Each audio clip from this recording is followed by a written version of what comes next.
everybody. Welcome to Witch Lab Wednesday Live. I'm your host, Tiffany Boggins. Today is June 9th, 2021. My guest tonight will be Jason Mankey. He's been on before. You'll remember him as the amazing, super sweet, magical guy who looks a little like Robert Plant. We're going to be discussing his new book, The Horned God of the Witches. It's very exciting. We'll get to that. We're going to talk about a bunch of stuff with him later. So let's see. Let me see who's here. Nobody yet. That's okay.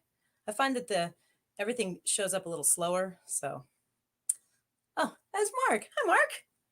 Good first one. Let's see. Okay. So, what's new? What's going on? Let's talk about the mask thing for just a quick minute. Just an update for the shop. We are going to switch to not requiring masks July 1st. So, hey, Michelle, you're over too. Yay. Hey, Richard. Hey, guys. So yeah, as of July 1st, we don't require masks and we're going to lift the 8 people only in the store at a time.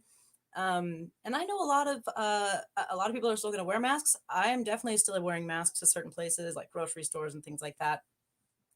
You know, it's that that meme I posted, the whole dilemma, like, do I not wear a mask because I'm vaccinated, or do I wear a mask because I don't want people to think I'm a Republican?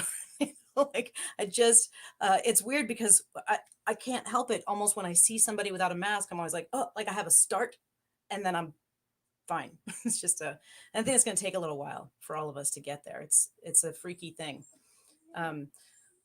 Just a quick warning, my dogs are super crazy tonight. They have been barking at corners and just nothing. So at some point, I don't know if you can hear Maeve talking, but she's got things to say, and she's literally staring at the wall.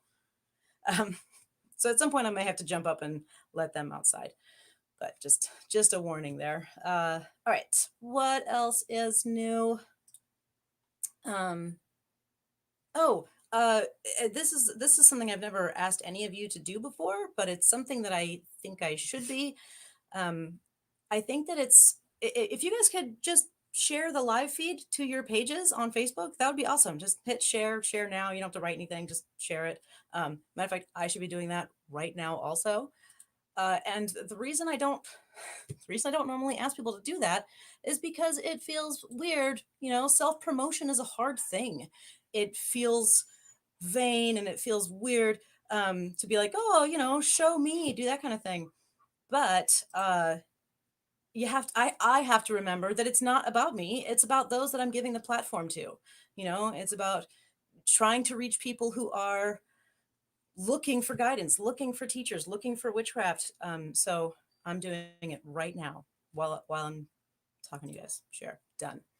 And I'm going to see if that makes a difference in our numbers, because I think that something that Ivo Dominguez said in our last interview really hit home, which is that, these first, I think he said it was like 8 weeks. The first 8 weeks after your book comes out are so important to the longevity of that book. So it's something I'm trying to do is get over my own fear of my own vanity. Just being like, just share it. So that's something I wanted to ask you guys to do. Other than that, I don't have a whole lot of new stuff to talk about. Everyone knows my dog had surgery a while ago. She is down to only 2 weeks left of like severe not being able to do anything. So after 2 weeks, she's gonna be able to run around the yard. That's really exciting. Richard says he just got vaccinated and now has a big red spot on his arm. It itches. It's COVID arm. Yeah. Oh, she made you a witchy remedy and it's working. That's wonderful. That's really great. See, which is very useful. Hi, Jeff. Hi, Christina. All right. So I'm just going to go over, what I always do, which is what's coming up next, right? So real quick on the monthly meeting stuff, Circle of the Dark Mother is always on the first Sunday of every month. And that falls on 4th of July this next month. And it's going to be a Litha ritual, as always, run by Circle of the Dark Mother, which is Mark and Brandon and James. Hi, Rachel. I keep saying a lot tonight, too. I don't know what's going on with that. I don't know. Do you guys like my horns, by the way? Is there, because we're doing the Horned God of the Witches? And I actually, for those who know me, they know I have a collection of horns, so I had to choose between which ones I was going to wear. Chose the ones with the flowers. fanciness. Cultum Librorum, the Witch Lab Book Club is coming up at the end of this month. They're on the last Sunday of the month. And so this month's book is Santa Muerte, The History, Rituals, and Magic of Our Lady of Holy Death by Tracy Rollin. And as usual, I'm just going to go ahead and share the link to the book club because to explain to you guys how to get there is nearly impossible. So just follow that link if you want to go. That looks like it shared it to YouTube. Oh no, it shared it to both. Oh, that's cool. I'm getting used to the whole StreamYard going to both, so that's cool. Hi, Whitney. How are you? And thank you, Rachel. I love the horns too. Like I said, I have so many of them, but I just love them. Sometimes I just wear them when I'm cleaning my house, which is weird when your kids, friends, parents stop by to talk to you about something and you don't remember that you're wearing them and you don't know why they're looking at you weird. That's okay. They should probably know who I am. It's fine. Michelle, the new book is good. Yes, it is good. Oh, stop. And we're going to talk about that in just a minute. I need to focus and get through my list of what's coming up because there's new stuff on it. Okay. We have our monthly artist talk with the artist who's hanging in Witch Lab, and we just talked to Sonia Lucas on Sunday, which was awesome. Her show, Familiar Dreams, is going to be up through the end of this month, so stop by and see it. About a third of the pieces are already sold, so get in there quick if you want one. They're fucking cool. She is super magical. She actually mixes magical things in with her paints. So yeah, so normally the artist talks will be around the first weekend of the month. Next month's show and talk will be with Leo David, a very talented painter. So as far as Witch Lab Wednesday live stuff, which I know is what you're really super excited about, June 23rd, I've been yelling this forever, we've got Judica Ellis, and that is just 2 weeks away. Us. July 14th. Okay, the next two authors I have never met, and I don't know how to say their names exactly, so I'm going to fumble through this, and if I'm wrong, I'm so sorry. Elhoim Lifar, we're going to be talking about their new book, Manifesting Magic, which comes out in July. And then Brian Cotnoir, I believe is their name, and they have written a book called Practical Alchemy that's coming out in July also. And doing some research on him today, so much alchemy stuff out there that they've done. So I'm really excited to dig into that and talk to Brian. August 4th, Courtney Weber is going to be here. Courtney Weber, who you will know, wrote The Morrigan and the amazing book on Bridget. And now she is doing Hecate, which comes out in August. So she's going to be here on the show. Very excited for that. And this one's far out, but it's exciting anyway. On October 6th, Kobe Michael will be here because we're going to be talking about them being actually in the shop, an in the person location class that he's going to be doing. It's Poison Path in conjunction with their book coming out that week, Poison Path Herbal. But yeah, that's our first in-person class coming up. It's October. We got time to get comfortable with seeing people without masks on. I'm still getting there. And there is the slightest hint that Najah Lightfoot might be here in October also. There's been no confirmations, but I keep hoping that if I keep saying it and putting it out there in the world, that she will come. If you say it, she will come. All right, that's all the new stuff. Let's get our guest out here. I'd like to introduce ritualist, teacher, high priest, and author of so many books. Let's see, Transformative Witchcraft, Witch's Wheel of the Year, Yule, which was the last time he was here when we talked about that book, as well as the Witch's Tool series, Athame, Book of Shadows, and the Witch's Altar.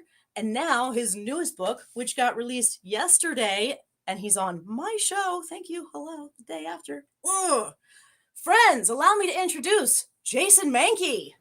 Wow, thank you. That was amazing. What a great introduction. I want to move because you have so many cool things coming up. Like I know. I'm so Kobe excited. Michael, he's terrific. Naja's great. I love her. Tracy Rollins' book is so good. So good. Yeah, I was very excited to listen to you go through all of this stuff. There's so much stuff. I just all of the July and August stuff I just booked like within the past week. It's just been a whirlwind of getting everybody on the calendar, and I'm so excited because I'm getting most of them within a week of their release date. So I'm really excited about that. By the way, you're here the day after your release date. I know. It's very Awesome. well. You're really good at this. I had so much fun doing the Yule show with you.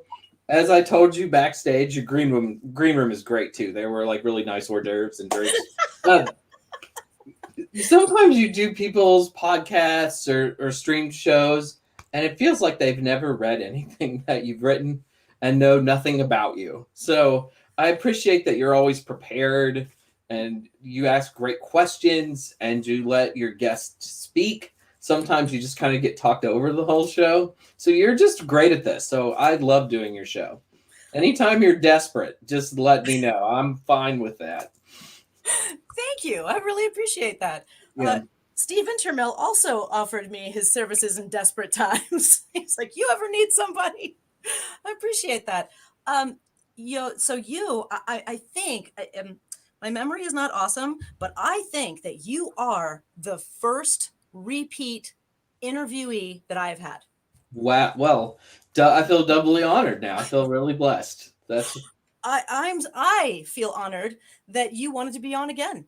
I'm honored that you want to do the show, and the things that you say about me are very nice. Well, as I said, the Yule thing was the best thing I did in November and December, I think. That's awesome. I had such a good time at our interview too. It was really fun. It was such a bleak period too. And that was like this little bit of light in my life. You light up my life. Sorry. Okay. And that's the music portion. We thought it was going to be Black Sabbath, but it turns out no. Yeah, we're going the opposite way. It's going to be whoever sings You Light Up My Life, and I don't know. Debbie Boone. Huh? Debbie Boone. Oh, thank you. Yep. That's why I'm good at trivia. I know. If I had a music question, I was going to ask you. Okay, so let's talk about this new book, man. Let's see. So the last time that you and I were talking, you were actually the author who made me realize that by the time I'm talking to an author about a book that's coming out, they're already thinking about their next book. It is a strange cycle and process. Like the Horn God book is the 7th book. I'm writing my 9th book right now. The 8th book got turned in like in March, I think. And that's the spellcrafting one? Is that it? Yeah. The Witch's Book of Spellcraft. And I also when I was looking for, the ways people could reach you and stuff like that, once again, I visited your page like I did back in October, the last time that we spoke. It still hasn't been updated since 2019. But I found out that the best way to find out new stuff about you and to see your new blog stuff and all that is to just visit your Amazon author page. Yeah, everything comes up. When I blog, it all comes up on there. I feel like web pages are kind of past their functionality date. Most people keep up with you on social media now. I think Instagram's the big one, more so than anything else, especially in the witch community. I'm old enough that I have a great Facebook following. I think like especially Gen X, that kind of became our platform in some ways. I'm not saying that we own it or anything. It's just that those of us in Gen X usually, like if we're going to have a big following, it's probably on Facebook versus other platforms. Yeah, I agree. As my kids tell me, I'm old. That's why I'm on Facebook. Yep. So, that's how I feel. It's fine. I'm not bothered by it. It's fine. I'm really not bothered by it at all. It's fine. It is what it is, right? It's funny you mentioned interviewers talking over you. When I was talking to Ivo Dominguez 2 weeks ago, I was trying to make a point, and I actually had to tell him, I'm going to let you talk in just a minute, I promise. He laughed at me. Okay, so let's see. Sweet new book of yours. Okay, so I know that this is making you think a ways back. This is going to making you think like 2 years ago, but why did you want to write this book? So this is good because I've been focused on the Horn God book for 2 weeks. This is its time when I'm really thinking about it. Because I had to send out all the orders. And when you get the book, you want to read your own book again. Like when it's printed, it just feels so much more real. So when I was a baby witchling way back in 2005, I think, and probably a few years before that, I tried to write a Horned God book. that I ended up self-publishing called The Horned God. And I sent it to Llewellyn, and of course they rejected it because it was terrible. Because I really wasn't writing very often, and I really wasn't a very good writer, but I was so confident in my writing, and I should not have been. And so, some of it I guess is okay, and there are people who liked it, but it really wasn't very good. And then I kind of put it on the back burner, like I'm not going to try to write a Horned God book again because it was just really challenging and daunting. And then I think I'd finished the Witch's Wheel of the Year, and I was wondering what to write next. And I was in the shower where all my great ideas happened. And all of a sudden, I had an outline for this book in my brain. Run out of the shower, dripping wet, naked, sit on this chair right here, and begin typing down the outline of the book because I felt like this is a way to do it that I did not try to do it before. This might work. I sent it to my publisher, my author, my editor, my editor at Llewellyn, and she was the one who'd rejected the first Horned God book many years ago. And she brought up that email and the passages. She's like, well, how is it going to be different from what I rejected 10, 15 years ago? And I was like, whoa, like, why are you even bringing this up? That was like a whole different person. I even lived in a different state. And I was like, well, I'm a much better writer now. And so I think it will be better. And I had to convince her. It took some time. But then she let me publish this book. And as I said, I felt like I wasn't going to do this book, but something just kind of kept pushing me to do it. And I think that was sort of a higher power. I believe in the gods. I believe in the Horned God. Obviously, I'm very close to certain deities like Pan and Kronos. And I think they really wanted this book to get done and nudged me forward, even though I had sort of abandoned the project many years before. I don't know that you abandoned it. I mean, you definitely like went through and like wrote something and, you got told no, but so I wouldn't say you abandoned. I'd say you were told to abandon it. But you talk numerous times in the book about you feeling the presence of a horned god there, directing you, making you feel better. When you were doing things that were scary or stuff that was out of your comfort zone, right? You talk about Absolutely. that, the presence of the hand on your shoulder, right? Yep. I still feel that one to this day. So it was Samhain, and I lived in Michigan. I can't remember the year, but it had to have been like 2002, 2003, probably. And I was Did you asked to know that participate. there's one sec? Did you know that there's a word called there's a word somewhen, Someone, like as in like somewhere or somewhat or somehow. Somewhen is a word. I some, I didn't know that. So I would just, somewhen between those years. yeah, I was just thinking like Samhain, like someone, like some Samhain. That was the first thing that came to me because it was some Samhain. Somewhen during Samhain. But I've been asked to like open the gate between the worlds, between the living and the dead, and it was not something I'd ever done before really during ritual. All of my rituals were usually very happy and bouncy. And we had some sad ones before, but it was rare and it usually I didn't kind of do that sort of role, but I wanted to do something bigger. And so when I was doing that process, I just felt this hand on my shoulder. And we were deep in the woods in Michigan in late October, which is usually pretty chilly and and kind of spooky in the woods. It was great. The feeling was there, but I felt this presence. And when I looked back, that was Kronos touching me and kind of guiding me through what I needed to do. And in every Samhain since, it's been his presence. It always had a relationship with Pan since pretty early on in my witch years, but Kronos was one that took a little time, and he was there at that Samhain and subsequent Samhain since. Even when I don't use his name, like a lot of rituals, especially at Samhain, you call the God or the Lord, or we like to use Dread Lord of Shadows because that one kind of spooks people a little bit. I think It's it's a good great. Samhain one. Yeah. It is great Samhain one. And so, and yeah, he's been with me ever since. And even when I don't say his name, it's him that I'm working with and that I'm calling to. Yeah, and yeah, it's almost like when you needed that guidance, when you needed almost a higher or I don't it's weird to say father figure or something, but it was almost like that kind of calm, reassuring, and he that he as a deity, as you described in the book, old roots, man. Right. Yeah, Super old stuff. and you can feel it, I think, when they touch you.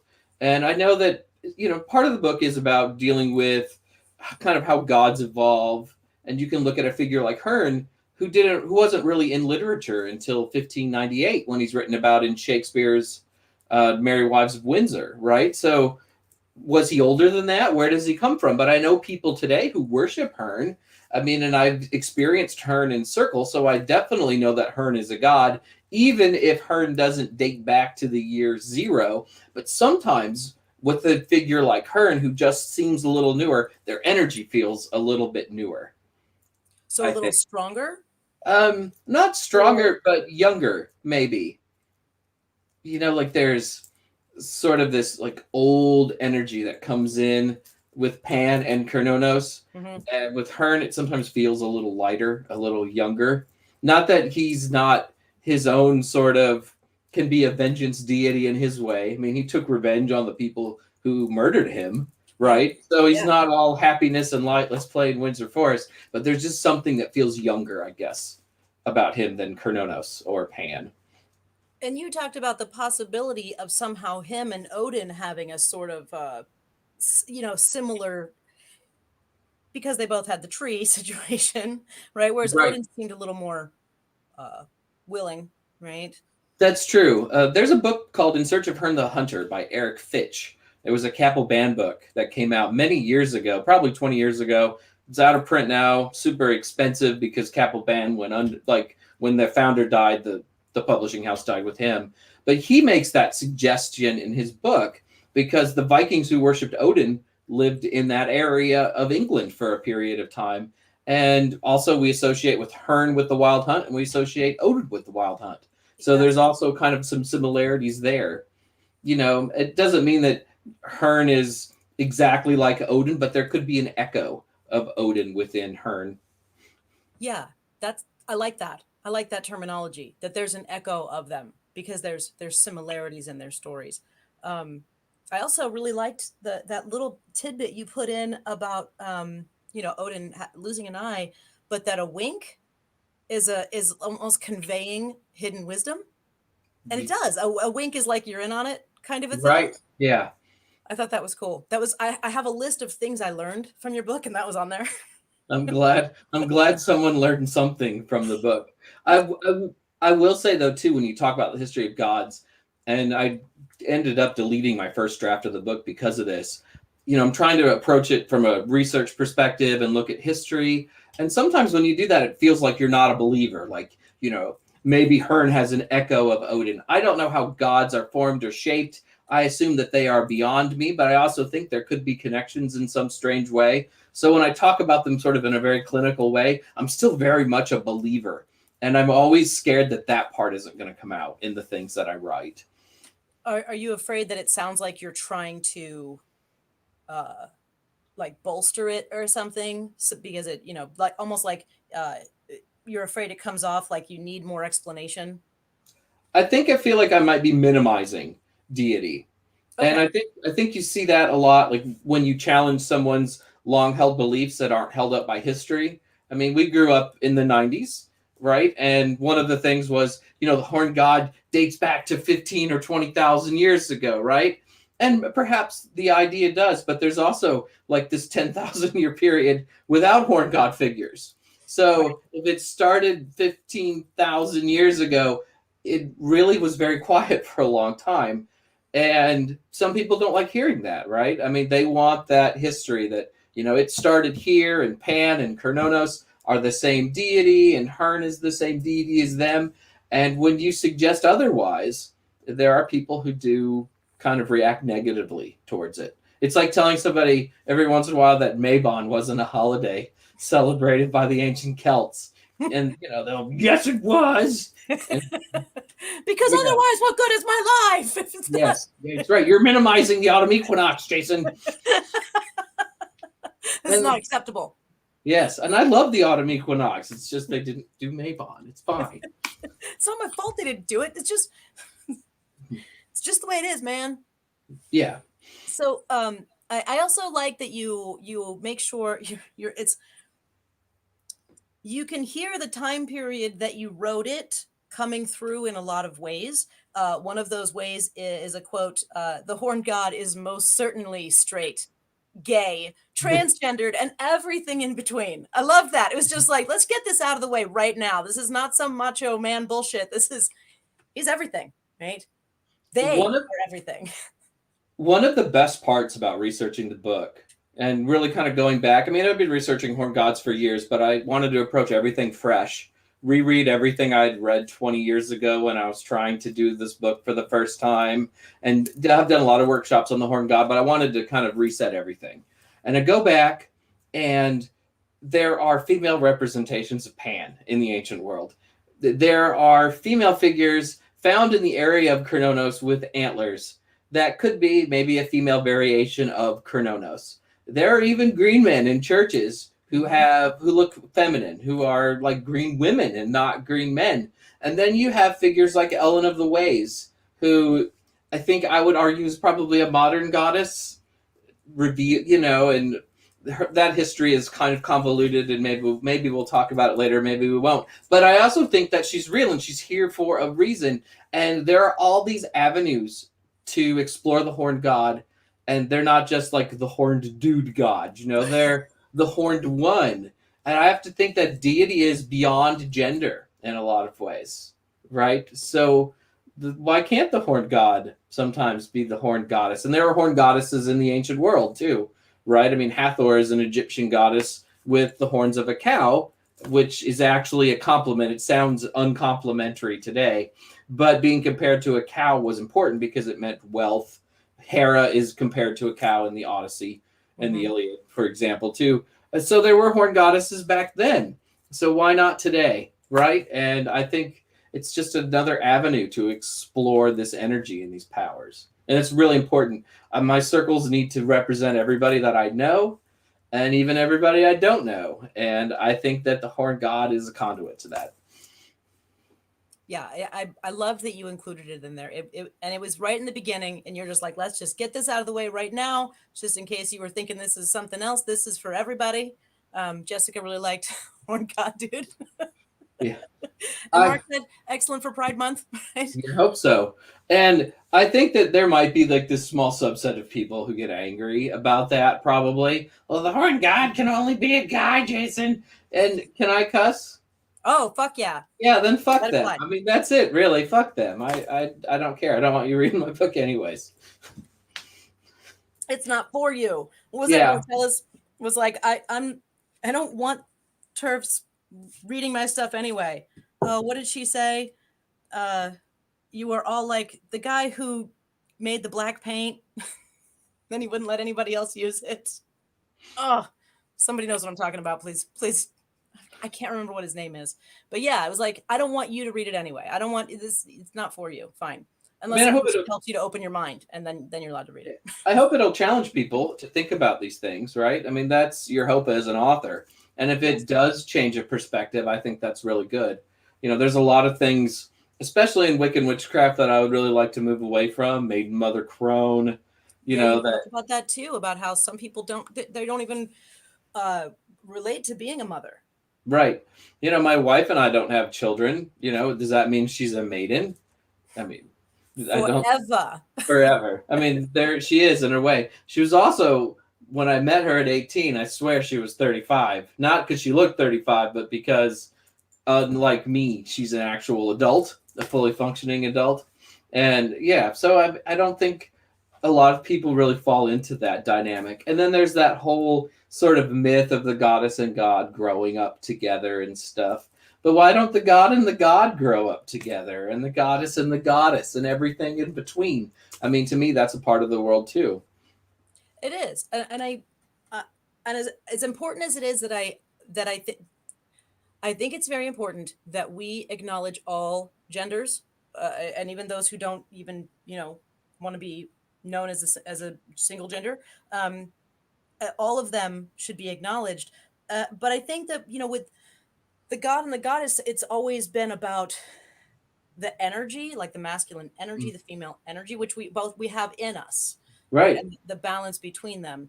But but again, I love the line that you put in there. It made me very happy. It made me smile big, like within the first, I think it was in the introduction. It was like, all right, Anish Kapoor, thank you, Christina. That's the guy who he made a black paint so black, but then was like, oh, nobody can use it.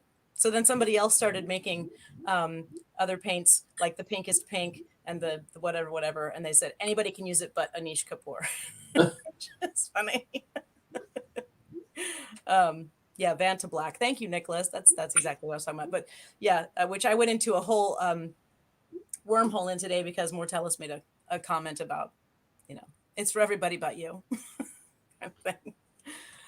Okay. What there was stuff I learned.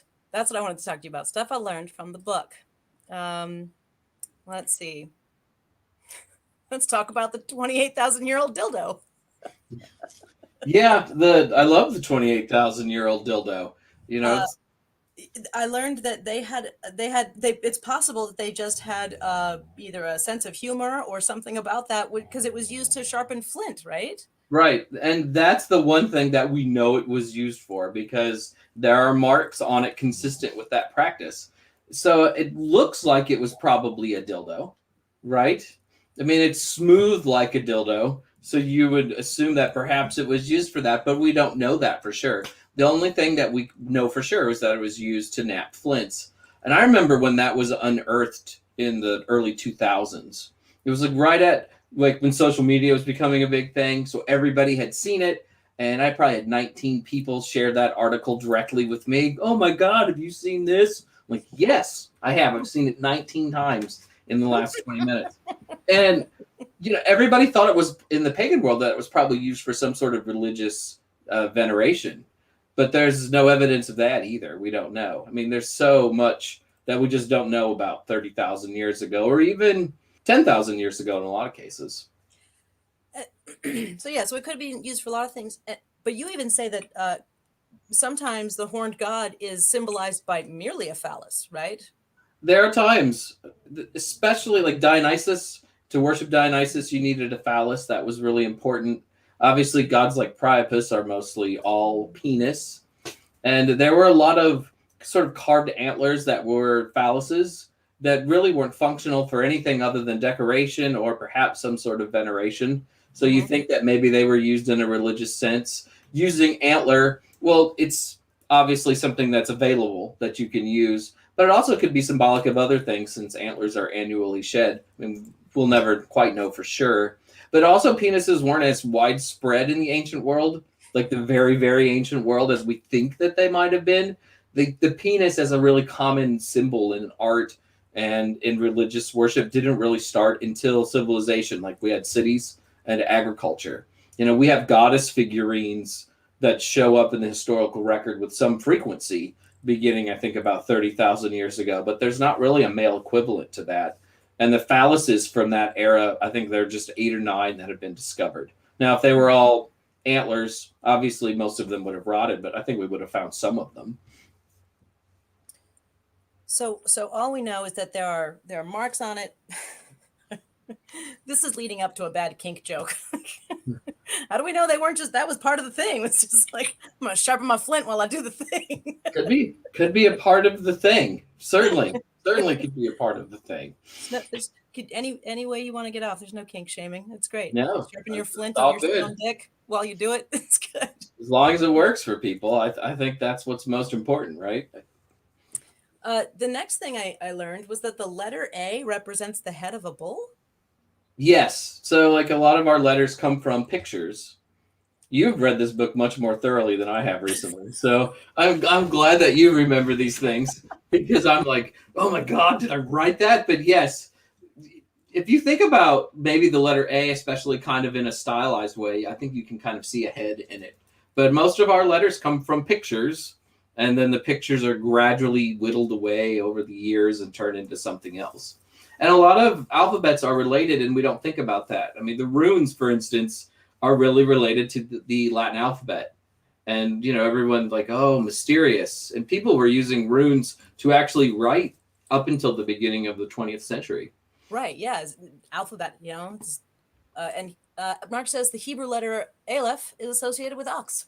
Yeah. Again, it's like all those common connections Yeah. between those different things. And the bull was so important in the ancient world. I mean, that was probably the first animal that was really sort of put up on a pedestal as being of extreme importance. You can see that in the earliest sites in Turkey. And one of the interesting things about a lot of those sites are there are goddess figures, but there aren't any god figures, but there are bulls everywhere. And the bull is probably representative, perhaps, of a god or maybe some sort of godlike figure, because the bull, of course, is a very virile animal. Also, very dangerous back then too, but useful if you could hunt them. Formidable. Yeah. And what we've got at least 3 gods that we know of who came to Earth as a bull, so that they could, have sex with human women. That's right, because that's the best way to do it. I know when I'm on the prowl, I put on my bull costume. It works every time. It got a little Tijuana-y, I'm telling you, like a little like the bull show. I don't know. That's even worse than the donkey show. It's a little terrifying. I mean, you also have somebody like Yahweh who's called the Bull of Israel. I mean, there were a lot of gods that were kind of thought of as bulls, or bulls were used to symbolize them because it was just such a popular creature in the ancient times. Mm-hmm. Today, when we think of horned gods, we always kind of think of antlered animals, right? Like deer and stags, or the horns of a goat, maybe a sheep or a ram. But in the ancient world, the bull was so much more important for such a long period of time. But I think what we associate the horned god with today has a lot to do with the horned deities that are most popular amongst witches and pagans. And those have tended to be Pan and Kronos, and sort of the more archetypal image of the horned god, which is usually with antlers. Yeah, or the goat horns. Right? Yeah. Depends. I like that you say that Pan really digs heavy metal and EDM, so like some electric dance music. If you want to play that during your Pan rituals. I think the Greek gods always had these very many different facets to them, and certainly, like as a heavy metal person, I don't really do the EDM stuff. Certainly, as a heavy metal person, I feel Pan in a lot of that music, and I think he likes it. Said it, I was like, yeah, I can see that for sure. But Pan has also got dancing, and dancing leads to trance, and EDM is dancing, and often I think leads to trance, altered states of consciousness. So I could see him going in both places, and on the right night, maybe he dons a cowboy hat and does some line dancing. I don't think that's out of the question. Yes, little horns cut out of his little horn holes. Cut out of his hat. Right. Yeah. But I think that those two though really kind of suit his nature, especially when you look at how ancient rituals were done and the places that I felt him. Like when I go to a concert or I'm at, especially pagan festivals, a lot of them will have sort of EDM nights with a lot of dance music and things. And I think he's there. I feel him there, and drum circles now too, for sure. So lots of spaces. Yeah, I feel like anywhere that you've got people who are congregating to enjoy themselves, to, for the reason of having fun, sharing libations and experience and, kind of cutting loose and letting go, is where Pan lives. Absolutely. I think those are places he wants to be. Yes. I've always never understood why people sometimes want to make a ritual a place where a god wouldn't want to be. You ever felt that? Like if you're doing a ritual, it's a little too somber. Like you're doing a Dionysus ritual and it's a little too somber and not in a good way. Why would he want to show up? Yeah. He's like, I got a party to go to. I can't. Yeah, I think Pan's the same way. Absolutely. Right. He's looking for a party. Yeah. I think that's how you attract him, right? You get the music going, you get the good things going, you get, people dancing and moving and having a good time, and he's there. I think if you look at what they said about rituals in the ancient world, that's when they thought that they saw Dionysus and Pan at those rituals. That's when like a bull would wander through the temple complex, for a Dionysian ritual, or when people would say that they saw Pan leaping over a fire, in a grotto at 2 a.m. while they were doing this crazy ritual, that they were having fun. They were in a different headspace. The inebriation probably helped. But also, I think a lot of it is just the energy of being around people and being around music and feeling free and probably feeling very frisky. One of the things I love about Pan and Dionysus too is, in the Greek world, a lot of times if women were going to worship, it was only women. And if men were going to worship, it was only men. It was very segregated by sex. And our three favorite deities in the house, Pan, Dionysus, and Aphrodite, not always the case. The rituals could be a little different, and there were often rituals with men and women, and especially in Dionysian cults, women often led the rituals, which really, made some men angry or frightened of what was going on because it kind of upset the social order at the time. Mm-hmm. I have a serious question. What the hell is dub metal? What's that? Yeah. Do you know what dub metal is? Have you heard of that? No, I mean, there are like lots of kinds of dubstep metal. and metal? Jeff, what is that? We need an example. Not that I can play it. If I play any music on here, it'll shut me down. Oh, for sure. Because I would love to play something. I would love to play something while you came out on because that would be awesome. But shut it down. You could have put maybe if you talk to Dave the Bard, you can play some Dave music. Oh. Some of the pagan artists will do that for the exposure of it. But Green and Gray by Dave the Bard is like one of my favorite Horn God songs. That's awesome. I saw that you mentioned it, but I've never heard it, so I'm gonna have to look it up. Yeah, it's really worth listening to. It's a great song. And Dave in the early '80s was in a hair band in England. He was the drummer. Really? Yeah. Jeff says look up Ja Schultz. So all right, okay, I will. Thank you. Yeah. I definitely want to hear dub metal. I'm very excited about this. Okay. I have a question, and my comment kind of leads into that question. One of the things you were talking about during the Pan ritual is you can read something from some popular culture, and you included Jitterbug Perfume, which is my favorite culture, like pop cultural reference to Pan. Oh, I love that book. Oh my God, this is amazing. It's actually on the top of. I didn't do this on purpose, but it's literally on the top of my books right here. Isn't so funny? Yeah, it's got to be behind me somewhere. I'm sure it's behind me somewhere because it doesn't get kept with the fiction books because it's too important for that. It is important. I love this book. It's one of the books I've given as gifts to many people. I'm a Tom Robbins fan in general, but this is my number one. I love the way he portrays Pan. That he's real and he is still down for a good time. He's a little disgruntled, but it's only because he was getting ignored. But I love that you included it, and I think it made me happy. But my question is, what are some of your favorite devils or horned gods or anything in pop culture?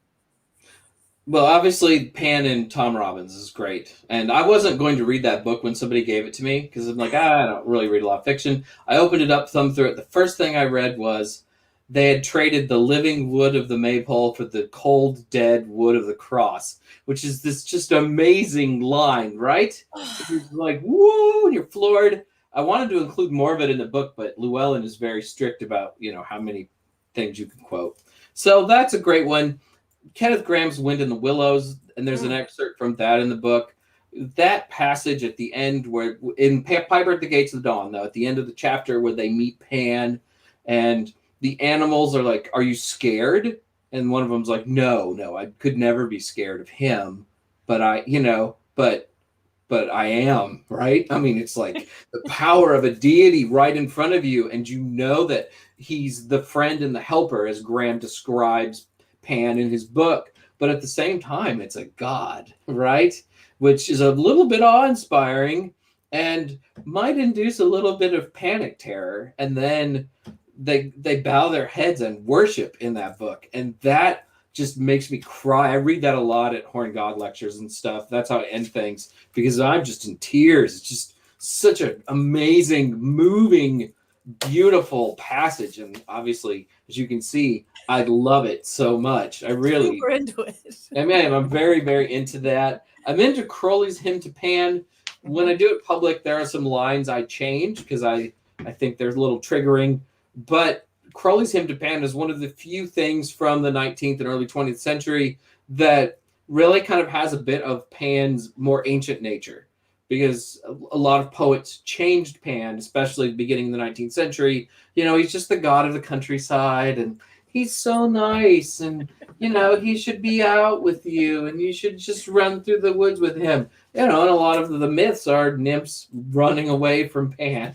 So you got to, approach with caution. And Crowley's Hymn to Pan has a little bit more of that dangerous, sort of predatory edge to it, which, is a part of the myth of Pan and part of the story of Pan. So it's nice to see it get a little bit of modern kind of look at it.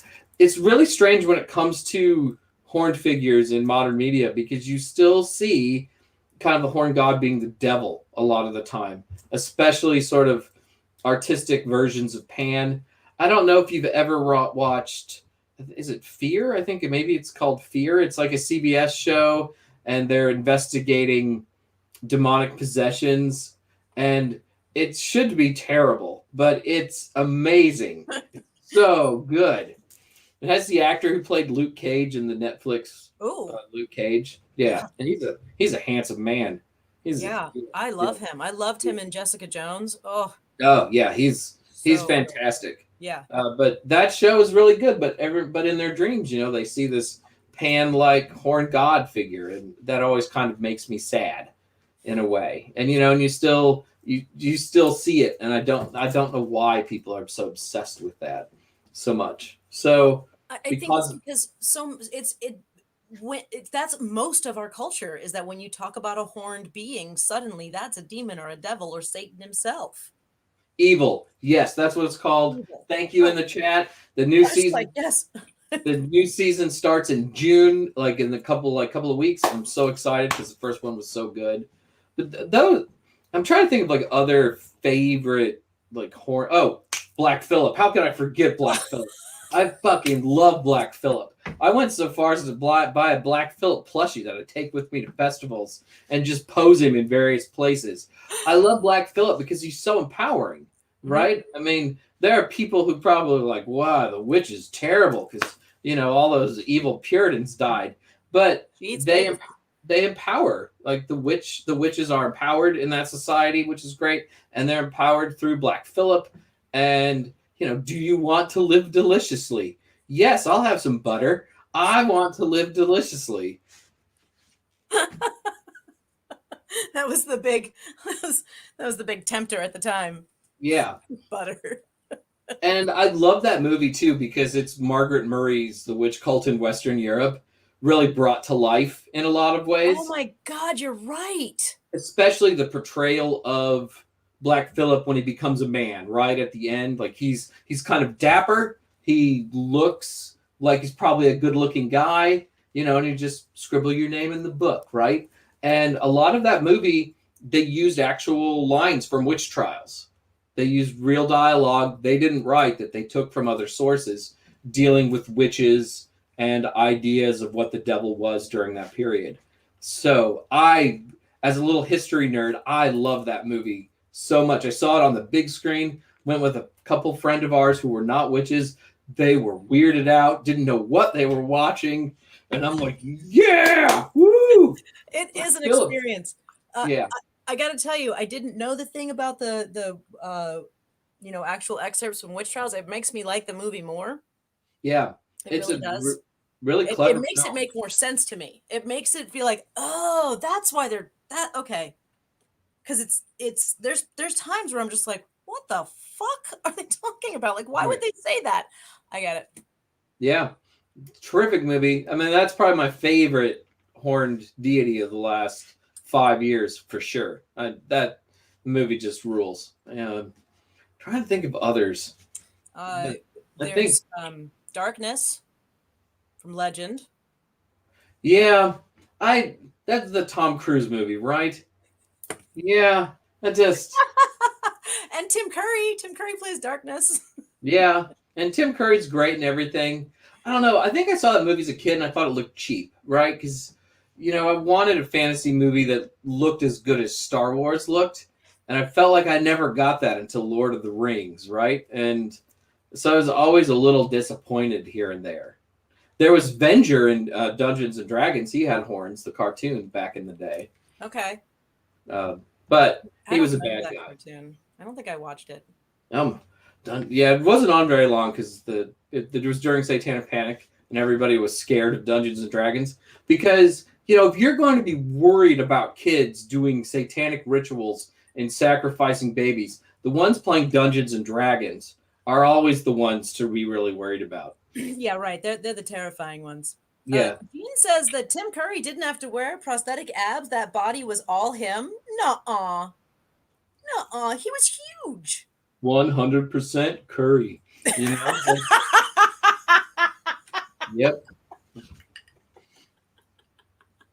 Well done. I liked Legend. I really did. It was very I don't know, fantasy. I loved the weird snow that came from the flowers, and then the snow that came when they cut off the unicorn's horn. Like I don't know. It was very romantic fantasy for me. Who was in that? Who was the chick that was in that? It's not Jennifer Connelly. No, because that's Another one. Labyrinth. That's Labyrinth. Yeah. Oh man, I know this too. Mia Sarah? I think that's who that is. Anyway, sidetracking. Oh, no, Gene, we haven't, and that is one of my favorites. Have you seen the movie Horns? Isn't that the Daniel Radcliffe movie? Yes. Yeah. I saw it, and for whatever reason, I don't think it made a huge impact on me, or maybe I think I'm also probably very particular and sensitive about horns. How they're portrayed. I read the book. I read the book. I think I have seen the movie, but most of my memories come from reading the book. So it's written by Joe Hill, who is Stephen King's son. And I really, I love the fact that as he starts to grow the horns, he starts to have the effect of people that they suddenly are overwhelmed with the urge to do what they really want to do. And I think this is the coolest part of it because it kind of reminds me of the devil card. Right. Which is all those temptations and things that you want to do. Yeah, like the girl who just starts eating donuts like there's no tomorrow, and the guy who just stands up and takes his pants down so everybody can see his dick. Like, it's amazing. People, they just suddenly don't care what anybody thinks about them, and they just do what they really want to do. And he doesn't understand what the fuck is going on because some of these people are really fucked up, and what they want to do is hurt other people. And then it's like, oh my God, what are you doing? Like, whoa, like, just go eat donuts or take your dick out. But yeah, so I that's one that I like. There's also Strange Fruit, which just came out on Netflix, and it's about kind of like a virus, and then people are born with animal attributes, and one of the main characters is a kid with little antlers on his head, and he's adorable. And I think we watched the first 3 episodes last night. It's very strange, but I was completely caught up in it. Also, I was really jealous that this kid had antlers on his head, and I didn't get to do that when I was young, because that would be great. I'm totally down for that. Absolutely. Yeah, I've always wanted little horns, like real ones. I've always wanted that. So you would go with antlers over like horns? That's a tough call. That's really a tough call. I'd have to give it some thought because I'm gonna piss a god off. If I choose the wrong one. I don't think it's the wrong answer. I don't want Kronos to feel left out if I choose the goat horns. I don't want Pan to feel left out if I choose the deer antlers. There's so some sort of hybrid then? Yeah, or maybe Dionysus wants me with the bull horns. I don't know. It's a tough call. Right. Oh man. I mean, probably the goat horns because I feel like I would have less chance of like drawing blood on people. Like they seem safer. Right? Yeah, because they're not like full trees on your head, right? They're right. Yeah, they're more nubby. They're a little smaller. And sometimes, and they can be kind of like rounded a little bit at the top sometimes. Bullhorn, obviously, pretty sharp, pointy. Yeah. Going to draw some blood. Antlers, they're kind of designed as sort of an aggressive weapon sometimes. So maybe the goat horns. One horn, one antler. I know, I was just going to highlight that. One horn, one antler? Yeah. Maybe That's ridiculous. You'll look crazy. most people would think I'd look crazy anyways. I know. Why No, I'm not go kidding. for it? Or I could do the Oberon Zell and take my goat horns Oh my God. and push them together and then just have one big giant horn. I finally saw pictures of that. So for those who don't know, Oberon Zell and his wife used to breed, I think they were goats, right? Your goats, They yeah. were goats, and they would breed them to look like unicorns and then You didn't sell have to really breed the goat. something. They've read something like if you like when the goat is very young, if you put two slits up in its forehead and then push the antlers together Is that because what it's they did? just soft cartilage, it'll grow as one horn. I've only seen the end pictures. I didn't really know how they did it. That's That was it. It's fascinating. not really a big secret, or it didn't take like massive breeding. It's really just sort of More of a having training. this surgery on animals. I'm trying to be nice here, and I like sold them to a circus. Oberon. Yeah, and they sold it to Barnum and Bailey, Ringley Brothers Barnum and Bailey Circus, and then they went out and used that money to look for manatees in the Pacific Ocean, or not manatees, mermaids in the Pacific Ocean. And they found manatees. Probably found manatees. Yep. Mm-hmm. That's where I found it too. Was Drawing Down the Moon, because it's in the expanded '86 edition when she updated it for the first time, and it's like, where are they now? And it was like, Oh the story of the goats, and then they went on the boat trip, and that's where it was. I found out about it from Tony Rotunda, Yep. who owns the Buckland Museum, because she was showing me a bunch of old pictures, just old pictures of people in the community, and one of them was Oberon and his wife with this unicorn thing, and I'm like, what is going on in this picture? And so she explained it to me, but I didn't understand the whole like how they did it. So Speaking of that, do you want to see something really ridiculous? always. Hold on, just 2 seconds. Anytime anybody wants to show me something weird, ridiculous, whatever. So yes. we do there's a caricature artist at a pagan festival that I go to. Here, I'm gonna highlight you for a minute so people can see it. How do I do that? 1 second. Oh no. Wrong. Hold on. Wait, I know. I just learned how to do this. Hold on. Yeah, there we go. So this is like a caricature of a famous picture of Morning Glory and Oberon. Yeah, that's his wife's name, right? And that's obviously me, right? Caricature of me. And this is Thorn Mooney, who's another Llewellyn author. And this is our friend Seamus as the Unigoat baby. And then this is my wife Ari as the goddess looking down disapprovingly on our activities. Yeah. We had to get that done. And it hangs in our hallway at our house. So that's amazing. Thorn Mooney just came out with a new book too. That's in that book, that box of books I was telling you about that I just got. Oh, did you get an arc of that book? It's really great. I think the official release is September, but yeah. Thorn's terrific. They're not ready. I love her. She's great. Yeah, 8 or 9. And then so Steve says saw them on my favorite show, Real People. Really? Damn, with the unicorns when I was like 8 or 9, blew my mind. And so for those of you who are not possibly even just listening, not watching, Steve Intermill, who has just left that comment, he is the director of the Buckland Museum. So you've seen those pictures too of the ones that Tony has. Man, yeah. So there's been exposure all over the place, and I've never even heard of this until I think I found out like a year ago, maybe. And this comes back to the Horn God book because it is a goat, and unicorns also have a horn. So I feel like we're completely in bounds discussing this, right? I think. Oh yeah. It's a part of this. This is totally fine. Yeah. Absolutely. I thought it was fascinating. I thought it was a fascinating story. I mean, I don't think they're actually like causing harm to these goats. I mean, it's just it's a training process. It's the same thing that they've done, like lots of tribes do with stuff, where they body modify in order to get a look that they're going for, right? Stretched ears, shit like that. Like we do this stuff. So I know the goats didn't consent. I don't want anybody yelling at me. I get that, but if you're gonna yell at somebody, go talk to people who cut their dogs' tails off and shit. Oh God. Right. I don't know. Okay. Let's see. What else did I have to ask you? Oh, I wanted to talk about the witch bottle, the Hearn witch bottle. That is fucking cool. Let's see. What exactly did I want to talk about it?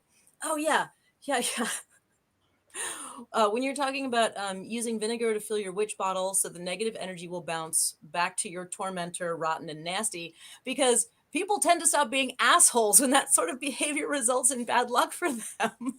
Right. I laughed for a good while. I was like, yeah, duh. Yeah, You maybe never being an asshole. writing books is weird because you never know it's going to resonate with people, and so I'm flattered that the Hearn witch bottle resonated with somebody. I didn't know if it would. I actually teach a class on witch bottles. I I love love witch bottles. I'm a big fan of witch bottles. I love witch bottles. When I was writing the book, originally I was like going to do like a Hearn ritual and a Carnonos ritual, and there's some redundancy in a lot of that, right? I mean, how many different rituals can you do in one book? I've read books with like 15 rituals, and they get the rituals. There's a point of diminishing return, right? So I was like, what can I do that's not a ritual? Like, what can I do to help people draw closer to these deities? And with Hearn, I was like, why not work a little magic with Hearn, right? That seems And fun you're to kind of me. almost like foreshadowing for your next book, right? Do a little spell casting. It's true. There's some really kind of mean spells in that book. I can't wait for people to read it. Like, So this passage, it reminds me. I saw a post that your audiobook came out too. So right. there's an audiobook for the Horn God of the Witches, and you mentioned that you weren't sure about the cadence isn't quite like maybe not in exactly how you wrote it. Um, One of the problems I have with audiobooks, especially when I know the author, when I read a book and I know the author is and I've spoken to them or I've taken a class from them or I understand how they speak and what their voice sounds like and their cadence. When I read a book, I hear them speaking. So like Right. when I read The Witching Herbs by Harold Roth, I hear Harold Roth speaking. And so and it's funny because I started that book before I had ever heard him speak. And then when I went back to read it again after I'd taken some classes from him, uh, it was it was so endearing because suddenly I could hear Harold Roth speaking through this book, and it made it so much more for me to read. And so when I'm thinking about this, and there's because reading this book over the past week, I could hear you speaking because you and I've spoken, right? And so I know what your cadence is. I know when you're laughing. I know when things that you wrote in there were supposed to be funny or, whatever.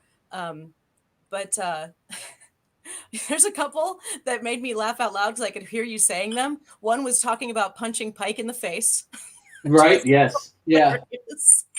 I Yeah, Pike being just an asshole, and then those assholes who pay tens of thousands of dollars to go shoot a lion in Africa. Like these were, Right. I could hear you saying it and then laughing about it, and I don't know. So I it, understand that the audiobook thing could be weird to hear it being spoken in a way that you didn't intend it.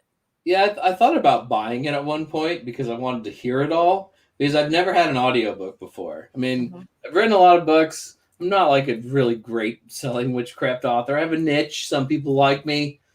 Most people don't know I'm alive. But the Horn God book, I guess it was interesting enough that somebody wanted to turn it into an audiobook, and maybe early sales were strong enough. And so I started listening to it, and people have always told me, you write like you talk. And when I look back at my writing, it feels conversational to me. I try to make it conversational. And then to hear somebody reading it, it isn't right. They don't pause when I would pause. I don't know if they have my weird sense of humor. And the narrator, Stephen Thorne, has done a lot of books. He's very good at what he does, but he's probably never heard me talk, and he probably couldn't replicate that anyways. And you always worry, does the humor come across right when you're writing a book? And even now, when I do a lot of these sort of things or been teaching workshops online instead of in person, does the humor come across without an audience, right? Are people laughing when I'm used to them laughing?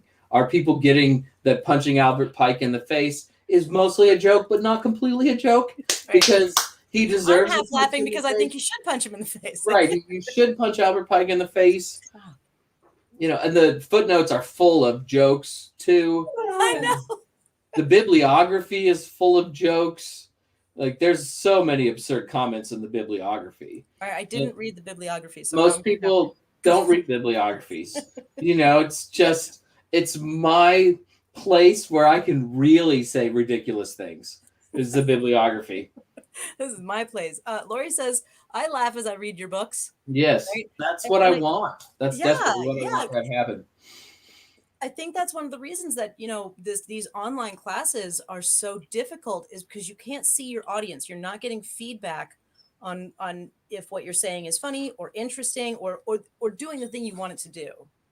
Exactly. You don't know. You don't know if things are resonating like they normally would. I did one on Beltane for Circle Sanctuary, and I love Selena and I love Circle Sanctuary, and they brought me into like their StreamYard studio or whatever it was, but I couldn't read any comments while I was doing the workshop. Oh, So, weird. so I was basically just talking with no feedback at all for an hour. And it was just so weirdly isolating because there was nothing. You couldn't tell. This is good because you can read the comments while you're doing it. Usually I'm so vain I don't want to wear my glasses, but to read the comments from where I'm sitting, I have to wear my glasses. So it's worth it for me to wear them so I can keep up.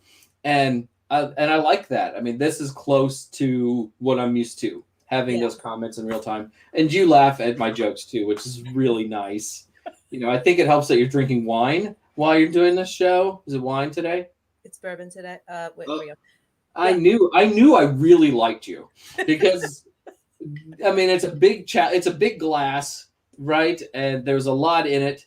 And I'm drinking rye whiskey, which is not a surprise to anybody. Yeah. So I'm a fan. So I've done a couple of shows being completely sober. I don't enjoy it as much. I find that I don't know. I think that I'm boring, and just because I don't know, it felt kind of flat. So I'm done with that. I'm done with doing that. Back to welcome drinking. to the show. When I talk today about Tiffany's drinking, we'll ask her questions about what she's drinking, how it makes her feel, and how it improves the show. Tonight on Witch Lab. I'm Jason. I'm your host.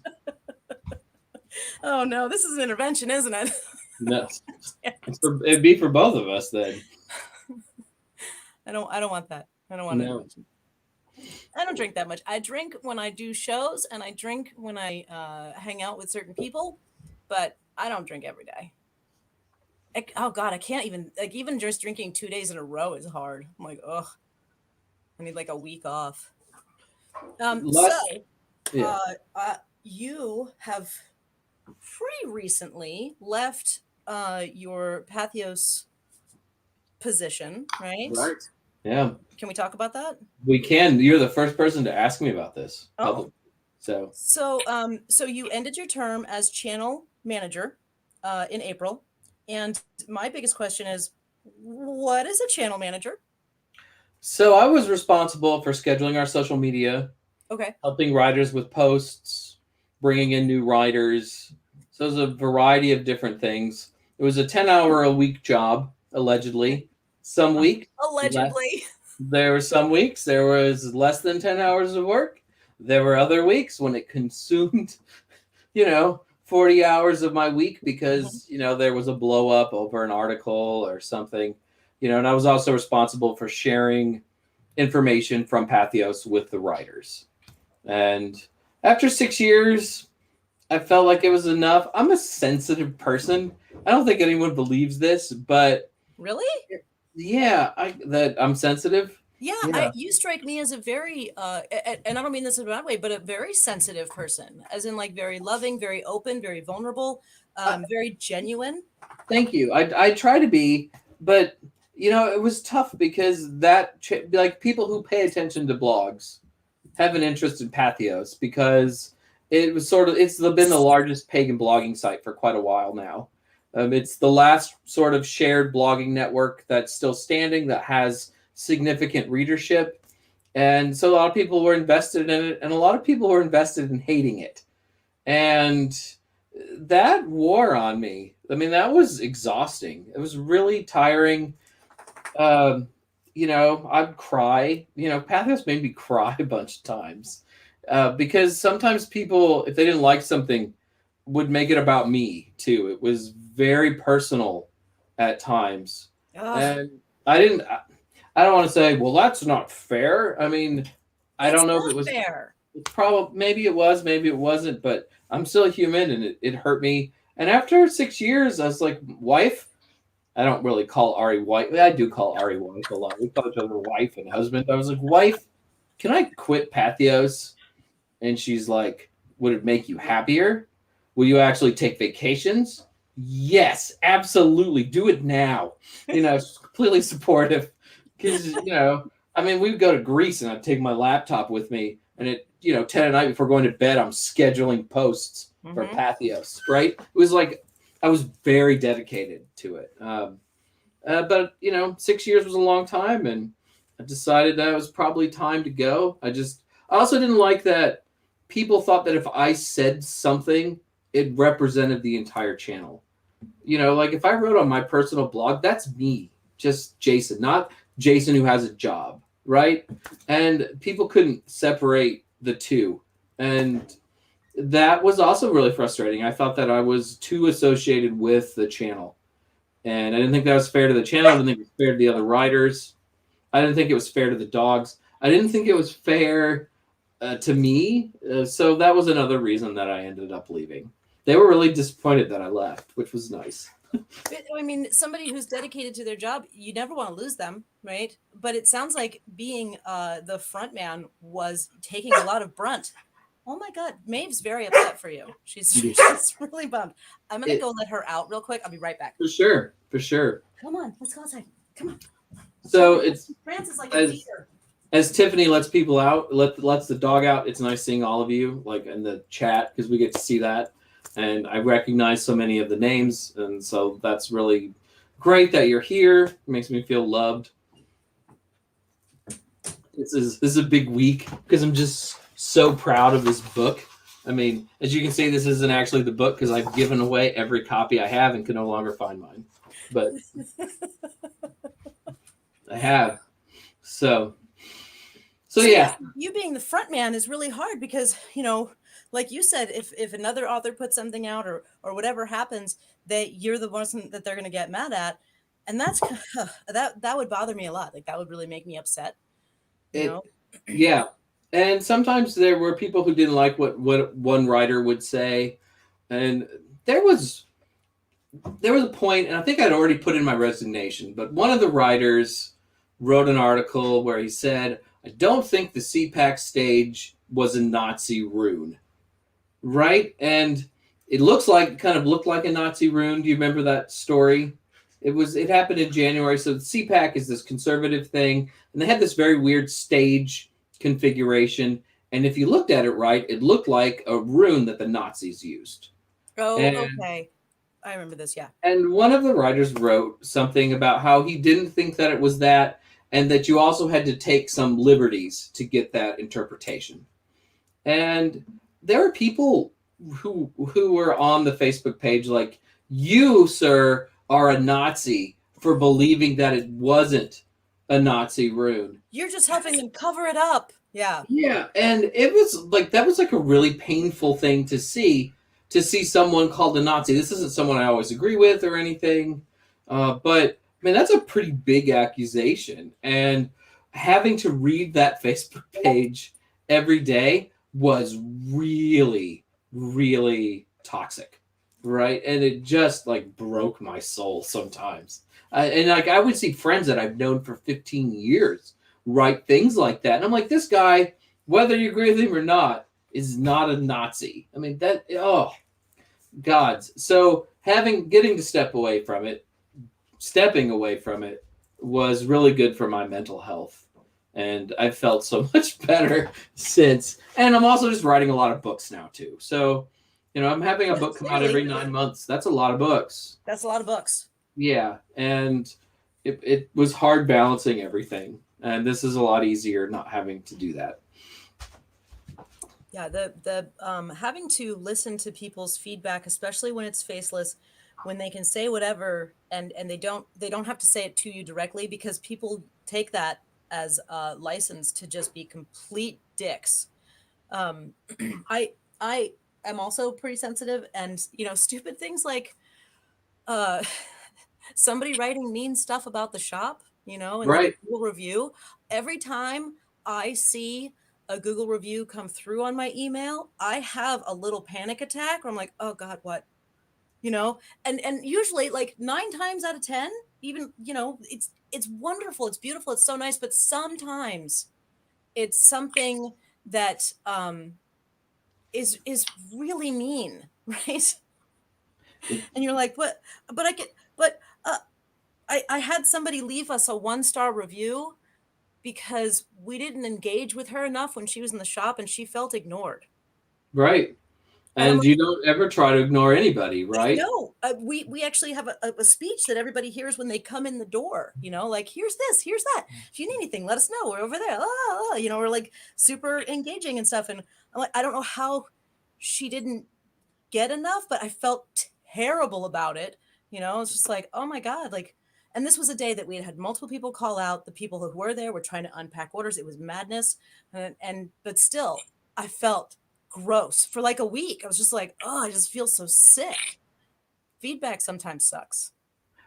Well, as a writer, when you read reviews of books, like, and I've had people leave me 2 and 1 star reviews, and not just without any comments, but with comments. And I remember when Transformative Witchcraft came out, one of the early reviews, and I think it really hurt the book, as you were saying at the beginning, when Evo said, the first 2 months make a big difference in the book. Mm-hmm. Someone wrote how the book was not inclusive and it was very gender binary kind of thing. And I thought that I had made pains in the book to explain that I didn't think that, and that, things like the Great Right, which was a large part of the book, how they were for everybody and how they could be made inclusive. And it really shook me to read a review like that. It felt like somebody just didn't like me, right? And they were trying to do everything they could to discredit something that I'd written. And maybe I fucked up when I wrote the book. Maybe I wasn't clear enough as a writer, about being inclusive. And that happens too. Everybody interprets things differently. But wow, those reviews can just like get under your skin. I'm talking about a review now from over 3 years ago, and it's actually been removed from Amazon because it was so unrepresentative of every other review there. But it still like is with me, right? It's still a scar. Yeah, it's a little scar. Yeah. It's funny that you mentioned that specific thing, because today I was researching one of the questions I wanted to ask you, and I actually went out to the bookshelf in the main in Witch Lab and picked up Transformative Witchcraft so that I was just flipping through the front. I was trying to figure out the name of the organizations that you run, the covens that you have. And one of the things I hit on when I was doing that was you were talking about how it doesn't have to be high priest or high priestess. You were like, I only write it that way because I tend to do things with my wife. So, and you explained it all like in this paragraph I happened to flip to today. And so it's, what the fuck did they read the book? Like, yeah, and that was one of the things when I read that review, and I think it was one of the first reviews posted on Amazon. It was one of the first reviews posted on Goodreads, and I was like, it's right there. And yeah, I do take care of that. What? And I mean, I do write a lot of rituals, high priest, high priestess, but I write that because I do most of these rituals with my wife, and we tend to do them together. Yeah. But we've also done a lot of these rituals with 2 high priestesses and 2 high priests, and and you can do them with people who are non-binary, and that's all good. I thought I'd explain that, and that's why it stung so much. It's like they didn't read that part. They just went straight to the parts that they wanted to, and then got mad because they didn't read. It was almost like it was like I don't know if that was in the introduction also, but it was definitely in the very beginning. So yeah. Maybe they just skipped over it. But if you're going to leave a review, read the whole fucking book, right? Unless you just want to give me 5 stars, then I don't care. Which is fine. Which, sounds very self-serving and wrong. But hopefully everybody reads all the book and they like the books. That's... Well, as you know, I was a huge Transformative Witchcraft fan. I read that like a year before I even talked to you. Wow. Thank you. That is a book I'm probably proudest of. I think the Horned God book is the most personal book, but I really thought Transformative Witchcraft was a really solid book. It hasn't sold particularly well, and every once in a while I'm scared Llewellyn's going to take it out of print already. But I'm really proud of that book because it answered a lot of questions, I think.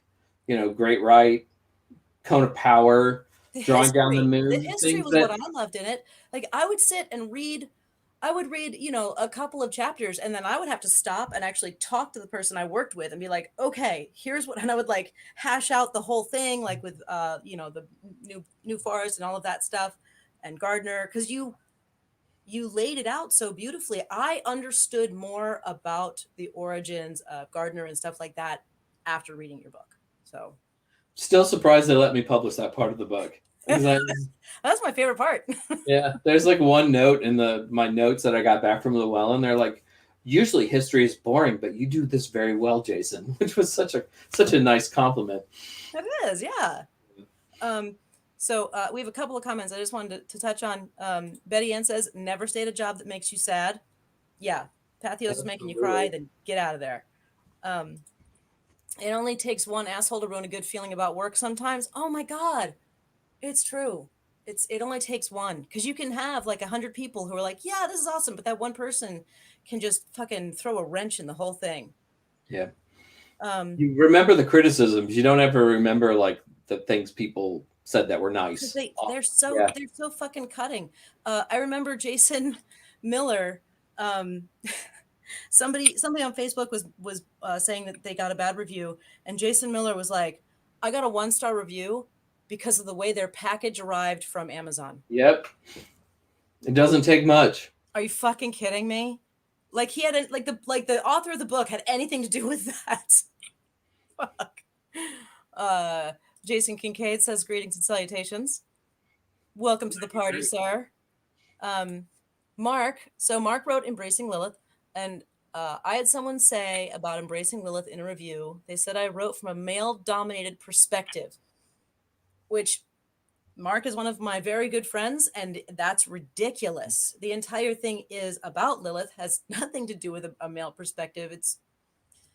And he's also one of the gentlest, sweetest people ever. Like, it's just, yeah. Some people just want to bitch, though. Some people just need to fight, They do. They do. And it's so anonymous now, right? It's easier to do it. Yeah. Sarah says, I feel like a lot of those people who leave really mean comments and reviews have already made up their minds to be cruel going into it, no matter what their experience. They just want to hurt someone because they feel justified in doing so for whatever reason, instead of just trying to politely communicate like a fellow mature adult. Yeah, I agree with this. Like, they've already made up their minds, and they're probably mad about something else too, right? Misery loves company, and they want to make everybody else pissed off. It sucks. Yeah, the old video of me on the Pathos Pagan main channel page is one I did at Beltane in 2019, and I think it's the only video we've ever done, so it stays there. Or maybe it was 2020. It might have been 2020, but it's like the only one that's ever been there, so it's the one that comes up first. I tried to delete it before I'd lost like managerial rights on the page, but I couldn't get it deleted, so it's still there. I don't really mind. It's just me talking like this, except that I'm completely sober and there's no whiskey in my hand because I was, representing a company. Oh. So I thought maybe I shouldn't do that. Oh gosh, this is amazing. Tara Love McGuire says, whenever I get grumpy about a shitty review, I read Jason Miller's 1-star reviews.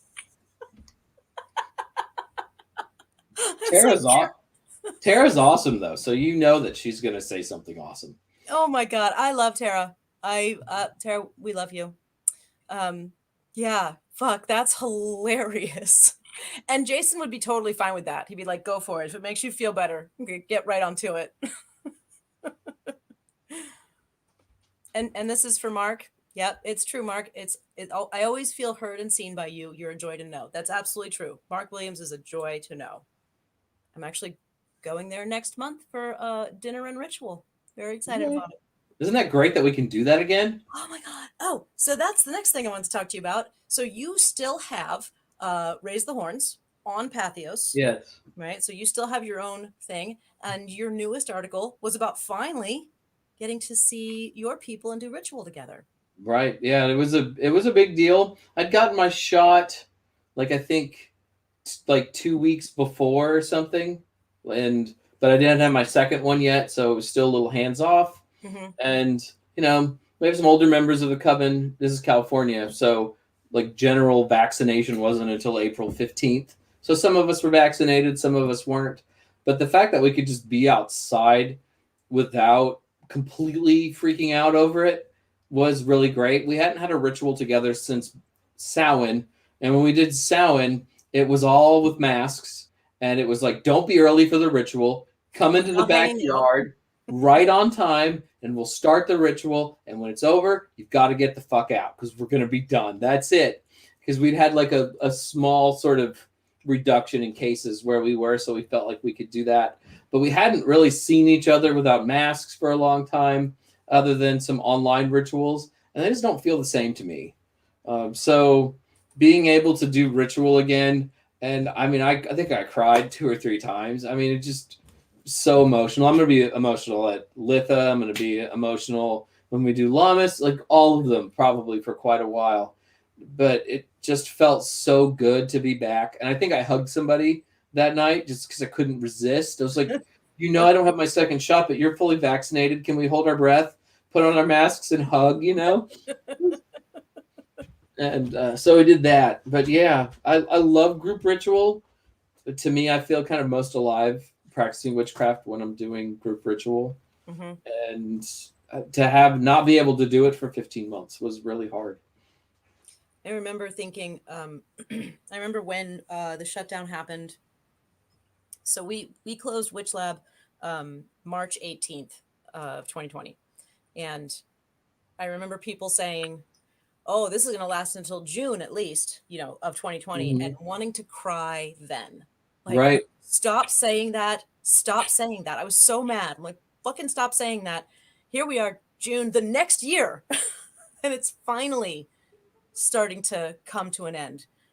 Cause it was to have thought about it then in the amount of terms and how long it was going to be. I'm glad that that we just kept, I don't know, this false hope kind of kept us going every few months. Like, oh, it'll end soon. I think by May I knew it wasn't ending until the vaccines. I mean, Yeah. it felt like this is going to go on. We did do some coven like wine nights in the backyard, socially distanced. Mm-hmm. You'd come in to use the bathroom, but that was it. But I mean, you couldn't hug anybody, Mm-hmm. and it was almost like made it worse, right? Like there's this person that you love across from you, and you can't even touch their hand, right? Because we were playing it pretty safe. My wife works in a medical laboratory, so we were super cautious and careful of things. Yeah. Yeah, it was a hard time. When I was social, it was, like you said, in the backyard, and we would be sitting on opposite sides of the fire pit, which is Right. 10 feet or more away from each other. And and if they had to pee, they peed in the yard. And when they had to leave, they left through the gate. That was it. Yeah, we have a big backyard for California. We've never really had people in it because it's kind of exposed on one side. But it came in really handy during this Mm-hmm. because it was the only way to really have people. And I think all of our coven is vaccinated now, at least the people I'll let come into the house. But we're still not ready to restart doing ritual inside because we haven't done it in so long, right? You kind of want to ease into it. And as you were talking at the beginning of the show, I'm still going to wear a mask when I go out and those kind of things. That's how we feel too. So the thing with the CDC, right? Their whole thing was that once we get enough people who are vaccinated, because they don't know really, like, if what they believe is that once you get fully vaccinated, even if you were to catch the virus, it would only be like a flu, and that the, Right. the disease parts uh, it won't evolve into what it could be, right? Um, but even that, they're not sure. They're still not sure. And so, watching the CDC representatives, and they were like, so the plan, right? The big plan is that once we're all vaccinated, we're just gonna lift all the restrictions and just see what happens.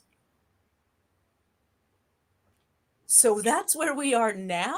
Is we're Right. all just kind of like tiptoeing into what you know, and now we just watch the numbers, right? And now we just see how it goes, which is we're still kind of in a scary thing. And it's going to vary by state too, right? Because some states have higher vaccine rates than others. Some states are extremely low because we've turned this into a political issue, Mm-hmm. which has made it harder for people to want to get vaccinated. You know, I feel really good where I'm at because California has very low numbers right now, and we have a very high vaccination rate in our county.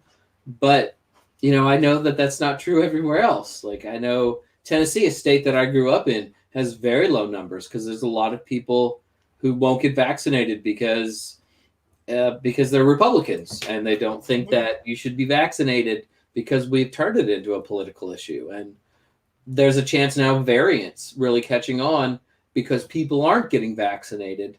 This could start all over in December, and it really could because of those sort of situations.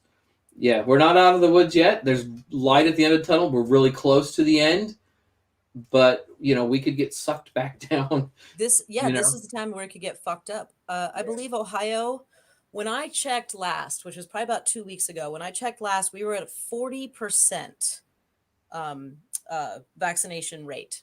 So 40% of the residents of Ohio have gotten vaccinated. That's less than half.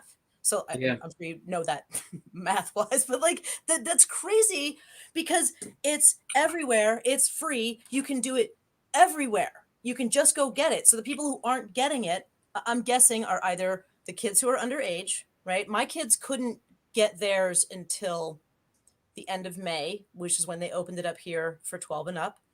Um, and so my younger ones, my 12 and 14-year olds, they're getting their final one tomorrow, the 10th. And so then they'll be fully vaccinated in 2 weeks.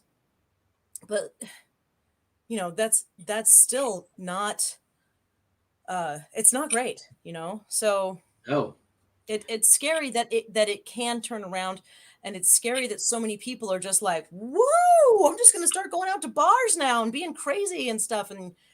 And uh I'm worried about the people who are lying about being vaccinated.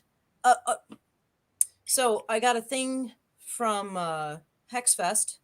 Are you going to Hexfest in I am August? not. I'm going to Alaska that weekend. Wow, that's going to be so much cooler, literally, than New Yes, Orleans. by 50 degrees, probably. Yeah. But to attend Hexfest, you have to have your fully filled out vaccination card, or a negative test result within the last 72 hours. I think that's what it is. Are you going this year? I am. Um, I bought my ticket a year and a half ago. Wait, I bought my ticket almost a year and a half ago. Yeah. Tony from the Buckley Museum had totally convinced me to go in 2020. And so I bought my ticket well before, I think even January of 2020. And then everything, shut down and Right. everything. And so everybody's ticket just went to this year. So, Yeah, I think that a lot of festivals canceled earlier than maybe they should have because I think if you'd had, required proof of vaccination, I know for some people they don't want to do that, but also you've had the negative test within 72 hours. If you're somebody who really doesn't want to get vaccinated or can't, and there are people who legitimately can't, that's another entryway into these things. I think we could have had some festivals this summer that were at least approaching normal. yeah, I feel like it came upon really quick. Our governor announced that the mask mandate would be lifted on June 2nd, but that was like 2 weeks before June 2nd. So it was like all of the sudden, it was just suddenly, wait, what? June 15th is our date here in California. Okay. And, we're looking at it with a side eye, like. Same. I Yeah, said, I was what like, will it be like? What are we gonna do? I did go to my local pub on Sunday to watch the U.S. men's national team play Mexico in soccer, and I sat at the bar and yelled, and there was nobody there. It's a Sunday night, but it felt so good because that is what I used to do. It felt so fucking good. Um, it's the most normal I had felt in 15 months. So that was exciting. I think the most normal I've felt, I went to a graduation party last Saturday and I got to see a lot of people I haven't seen in a long time. And I got to do things that felt really super normal, like sit around with a bunch of my friends and drink and smoke and talk and blah, blah, blah, blah. And it was beautiful. I just kept sitting there going, this is awesome. This is awesome. I went to a party on Memorial Day, and I remember like getting there, and I was like, "Whoa, there are so many people here!" Like like it took me a while to want to be close to people, and I had nice hugs, and that felt really good. But at the same time, little fear, right? Little bit Yeah, of there fear. is. There's still this lingering like, oh, Yeah. it's a little freaky and scary because we haven't been used to being around the thought of being around a group of people or being around a crowd has been fear inducing. Yeah. There's a panic there. We've So been avoiding it for a long time, right? And yeah, it's hard to just like jump back in, right? it's so hard. It's like, it's yeah, it's like something that you've been trained to be afraid of, and then suddenly it's like, no, it's fine, and you're like, are you sure? Are you sure it's fine? It doesn't feel fine. It still feels scary to me. I'm Like not sure it's fine. I think I walked into one store without a mask on, and it felt weird the entire time, Yeah. like the entire time, and there was almost nobody else in the store, but I was like, oh, this feels weird. This feels weird. We still have the mask mandates Yeah, inside, unless you're sitting and eating and drinking. So, even that feels weird. Like being in a in yeah, bar, and then just because you're sitting at a table as opposed to standing next to your table. I don't know. we'll get there though. We'll get there, and we'll have live witchcraft events again, and we'll all be able to travel, and it'll be great. Yeah, I want to be able to do this thing in person. I want to be able to Oh, do interviews in person. I have not wanted to go to Columbus in a long time, but now I feel the desire to go to Columbus. You should come to Columbus. You should teach a class. We should sit on the stage and just have mics and just talk and take, questions from the audience. I have to go to the Buckland Museum at some point soon to do research on the Buckland biography. I know Cleveland is not that close to Columbus. It's only 2 hours. It's only 2 hours. But if I do come to Cleveland, I will definitely also come to Columbus. I feel like I have that as a hook. I'm so happy about it. Because people are like, oh, well, I have to go to Buckland's. I'm like, I'm so close. I'm so close. Absolutely. Will I wear my Michigan State gear while I'm there? Yes. I Because don't care. I don't I know care you about the don't care. Buckeyes one little fucking bit. So you can do Good. whatever you want. I knew I liked you so much, right? I knew I liked you so much. So what other travel plans do you have coming up? You're going to Alaska in August. So Alaska is a work trip for my wife, and I'm just following her. So it's not really a witchcraft related trip. That sounds like a vacation. Not for her because she has to do work, but I'm gonna probably like go on a cruise and see a glacier and shit while she's doing work. Sometimes it's great being a kept man. In October, though, my life sort of opens up again doing witchcraft stuff in person. I'm doing the Iowa City Metaphysical Fair near Samhain. I think it's the week before Samhain, like the 24th. And then Iowa the week City, okay. Yeah. And then the week before that, I'll be in Las Vegas doing there's a witch party at one of the hotels on Thursday night, and I will be there hanging out. They graciously said, "Oh, we would love to have you just hang out." So all I have to do is really hang out, which will be fun. I love Vegas. So that would be really fun. And then we're hoping to go on vacation in September, October, and we're either going to Scotland/England. And if I'm there, I'll certainly do a book signing in the UK. But if England does not let us in, which looks likely, will be in Greece instead. So Why why would UK not let you in? Is there something going on there? they're not in the EU, so their standards are different now, Okay. and they've been really slow to let other people back into the country. So we'll see. They have a very high vaccination rate. Obviously, everybody I'm going with has been vaccinated. I'm going with a bunch of witches: Phoenix LaFay, Gwen Raven, Thorn Mooney. I know it's Ah, like going to be really awesome, but maybe the UK won't let us in, so we're made alternate plans. So I'm so looking Greece. forward to what? Yeah, so Greece is Greece. awesome. Yeah, like what a terrible consolation prize. Oh, poor you. Yeah, but it is strange because I'm used to going to so many festivals, Hmm. and I did a lot online, and I'm still doing, some online this year. I'll be at Puff tomorrow, Pagan Unity Festival, online, but still not in person this summer, and that's rough. I miss that. I miss that so very, very much. I know. I think it's a huge part of a lot of people's lives was going, traveling the circuit and, teaching classes, pimping your new book and, doing all of these things. And that was part of your life. And it just got to, the screeching halt. And it Yeah, sucks because it's still not quite there. We were supposed to do the dark market last year, which is a thing that I put on here.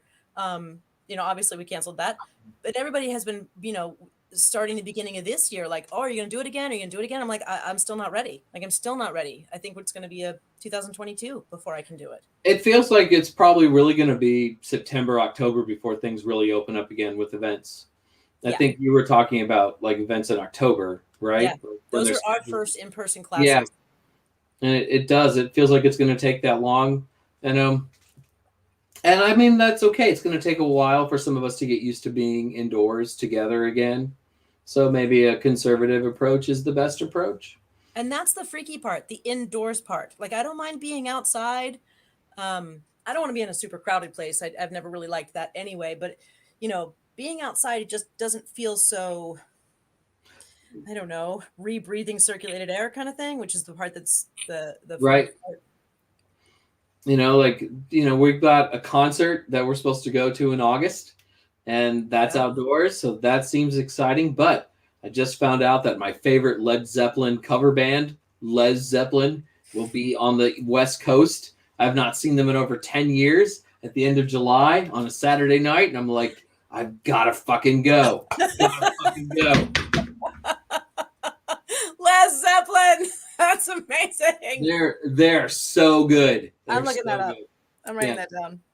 Check them out. I know they have some albums that you can listen to on whatever streaming service you're a part of, but they're terrific. And they usually don't come. They're from New York City. They usually don't come out this far. So I'm like, wow, that could be my first show. Guns N' Roses is going to be here in August. Damn. Damn, I know. The Black Crows are going to be here 2 days Okay, I have before. seen some fucking music posters recently, like things like like group stuff that's coming out that I'm like, holy shit, there's so many things that like I feel like bands are just coming out of hiding. They're just coming Yeah. like they're coming out of retirement almost. Like Also, AC/DC when we're uh, talking about female-fronted tribute bands. Slay Yeah, Her. yeah, Jason says I should play with Slay Her. yeah. But it's really like there's this week of there's the Black Crows, there's Guns N' Roses, and then there's the Green Day Weezer show that we had tickets to last year, and so I'm like, wow, I could do like a concert every other day for a week to Oh kind my of get god. myself back into it. Yeah, and as That voice Jeff had misery. said, like, and I'm looking at the comments, I'm also like really down with the idea of doing some of these things online going forward, especially workshops, because it provides a chance for everybody to go. Like, camping is really hard. Traveling can be super expensive.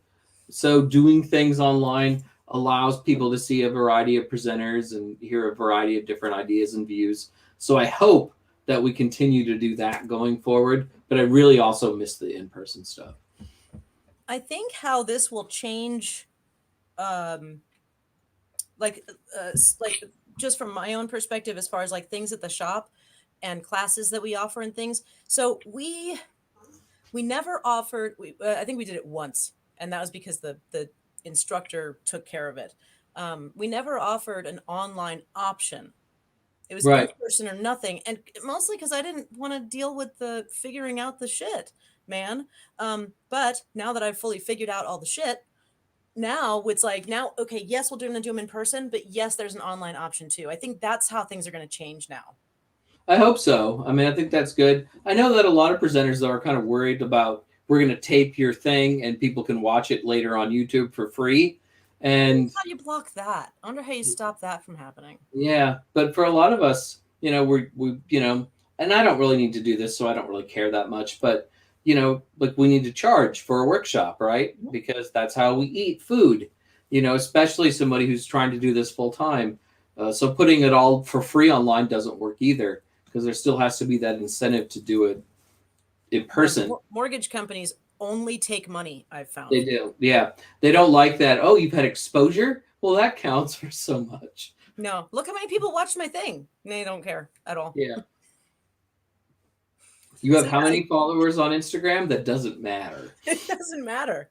You Does still not need to pay matter. me money. Yeah. So yeah, but I think um, if there's a way to do it so that people can watch the live stream and and pay a fee, right? So that the Right. instructors get paid. Um, I think that's something that I literally just didn't do before because I just didn't have the time to figure it out. you know so being home for a while, and I had to figure out all of this. I had to figure out how to do Zoom classes. I'm, Mhm. I'm a fucking Zoom expert now, man. Like, I can do all that shit. So it's just a matter of setting up a tripod and just recording it. But here's the thing, like, I think that every class live is its own experience, like Absolutely. watching that person. And so even like, and I'm just thinking of this now, like, what if we had somebody who was like one of my staff who is in charge of watching the live stream or the live Zoom and then asking questions of the instructor as they come through so that they feel also part of the live experience. Yeah, because it is. You're oftentimes, if you're just watching, you're very remote from it, right? And even if you have a question, maybe you don't hear it, and like nobody gets to it until the very end, or maybe they don't get to it at all. Right. And so Right. you feel sort of detached. Yeah, but Yeah. what if it were monitored in a way that, and then Christina's like raising her hand and being like, Joe from Montana wants to know. So yes, a No, moderator. Thank you, Gene. as somebody who's done a lot of these, though, like sometimes people will want to ask me a question during it. I'm like, I'm going to get to that. Like, be patient. We'll get there. I'm anticipating your question. I promise. I promise. I've gotten this all the way around. I'm a pro. And also, we have a correction. He meant Slay Whore. Slay whore. That's a great name. Thorn Mooney was in an all-female AC/DC cover band for a while. Really? Yeah, so she's like super cool. You should have her on your show. That's fucking cool. Well, I have the book in the Yeah. witch box that I got, so I'm excited. Yeah, I have a bunch of new people. Llewellyn and Weiser are now throwing authors at me at a rate that's almost terrifying. like, Yes. okay, all right, yeah. So I'm booking up quick, which is cool. I like it. Not mad about it at all. As long as they're good guests. You ever had that guest who doesn't answer questions or just like answers them with one-word sentences? I mean, I've definitely had people I had to coax a little Yeah. bit. And it's funny because even ones that I thought were a little flat, I've had other people like, damn, you made them talk more than I've ever heard them talk. And I was like, oh, okay, well, I guess it wasn't what I thought. I've told you you're very good at this. Oh, I don't give compliments lightly. I really appreciate that. Yeah. Tony does that to me too, and I'm just like, oh, stop! I don't know what to say. But I love doing it though. I'm a conversationalist. I could sit here and ask you about everything in your life, and I would be super into it, and then I would have follow-up questions because I would need clarification. And then I'd be like, nope, take the fifth. Nope, you can't ask about that. Who do you think you are, Tiffany? So you started writing the Horn God naked, is what you said. That's what you said, right? It seemed appropriate.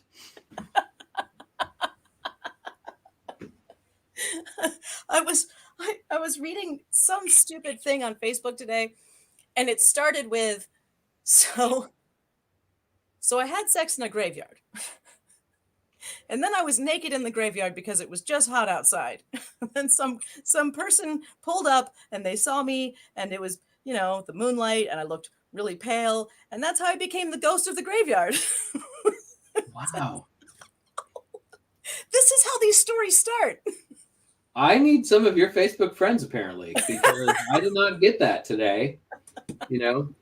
Got like 4,800 friends, but yet not that person. So 4,800. I think I'm at like 2,600 or something. I want to be done with it. Like I want to get to 5,000, which is the cutoff, and then I don't ever have to do it again. I got there last Christmas, and then I woke up one day and I'd lost like 400 friends. I think probably maybe they check their algorithm, like It's accounts, the bots, or right? Or something. the fakes and Yeah. stuff, like the weird Yeah. accounts. But I want 5,000 just to be done with it. So Then I do don't have to you play just- with it anymore. Do you accept every friend request that comes at you?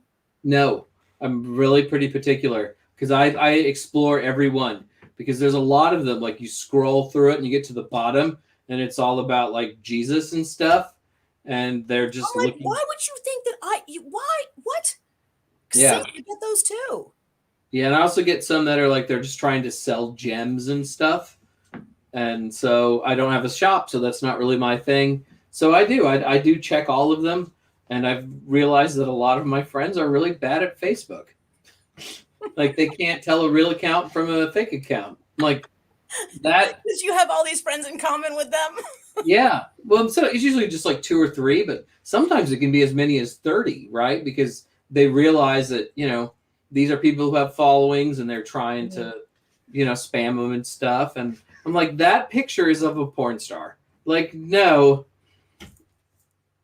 Like, no. Okay, not everybody needs to know that, but I knew that, and it's problematic, or a lot of people are like widowed for whatever reason. They're always ex-military that are widowed. That's always a sign that it's not real. Yeah. Widow is like the widow or widower is like the Widower. Yeah, they're always widowers. Sorry. It's the perfect story. Yeah. And so in January, I wanted a bottle of whiskey, and I said jokingly on Facebook, if I have like 4,000 friends, if all of you give me $1, I can certainly order this bottle of whiskey. And I think I had like 50 people give me a little bit of money. Most of it was much, much more than $1. But there's a comment like, if I had 5,000 Facebook friends, I can get $5,000 for whiskey. But that does not seem to be the case. But they just need to send me $1 each. Yeah. And I did get all that. I did get a lot of money, but then I gave it all to charity and bought the bottle of whiskey on my own. Well, that's the sweetest thing to do. Yeah. If I have a problem where I don't accept or decline. I just don't. And so my like waiting friends request list is like thousands long, and I just can't even look at it. Like I just don't even want to. Like that's like 3 days worth of work to go through that, and I just don't want to. I have a big list too, and if I can't tell if they're legitimate people or not, then they just sit in purgatory. It's the limbo. It is. The friend request limbo. Every once in a while, I might go through it again, and then after 2 years, I might accept your request. Yeah, it's tough. It's tough. Yeah. It's not like Instagram where anybody can follow you, or Twitter where anybody can follow you, and you don't have to approve it, right? Mm-hmm. Yeah, and you don't have to see it's on Facebook. If they want to follow you, you have to say yes, and then you have to see their comments for the most part. And on Twitter, just anybody can follow you. Yeah, and on Instagram, you don't have to follow them back, so you don't have to see their shit, and they can see your shit, and it's fine. Instagram's the same way. You don't have to follow them back. And somebody was telling me once that the Instagram algorithm is much better for you as like a professional if you don't follow everybody. Like you're just very selective, which makes me feel like a dick, Well, you can't follow everybody. I mean, you can't follow all of your fans. I mean, you are a prominent figure in a community, you can't be expected to follow back everybody. You just can't. That's unrealistic. And your fans and followers have to understand that.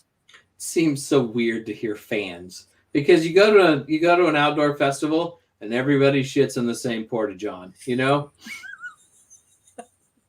Like, you know, it's I watched Margot Adler walk out of one of those. I mean, like any like hero worship I had ended at that moment. And I do use the unfollow feature quite a bit. Oh yeah, that shit is my friend. On Facebook, I do use that quite a bit too. Oh, same. It's like my favorite button, honestly. Yeah, well, you just have to keep it manageable when you get to over a thousand. I don't like negativity. I don't like people who are constantly trying to sell me the same shit over and over again. So I just there's certain things. If you're gonna post, oh my god, there's certain people that I swear to God, they troll the news for anything to do with abuse to children. And I'm like, you're done. I'm never looking at anything you ever post again. We're done. Ugh. It's gross.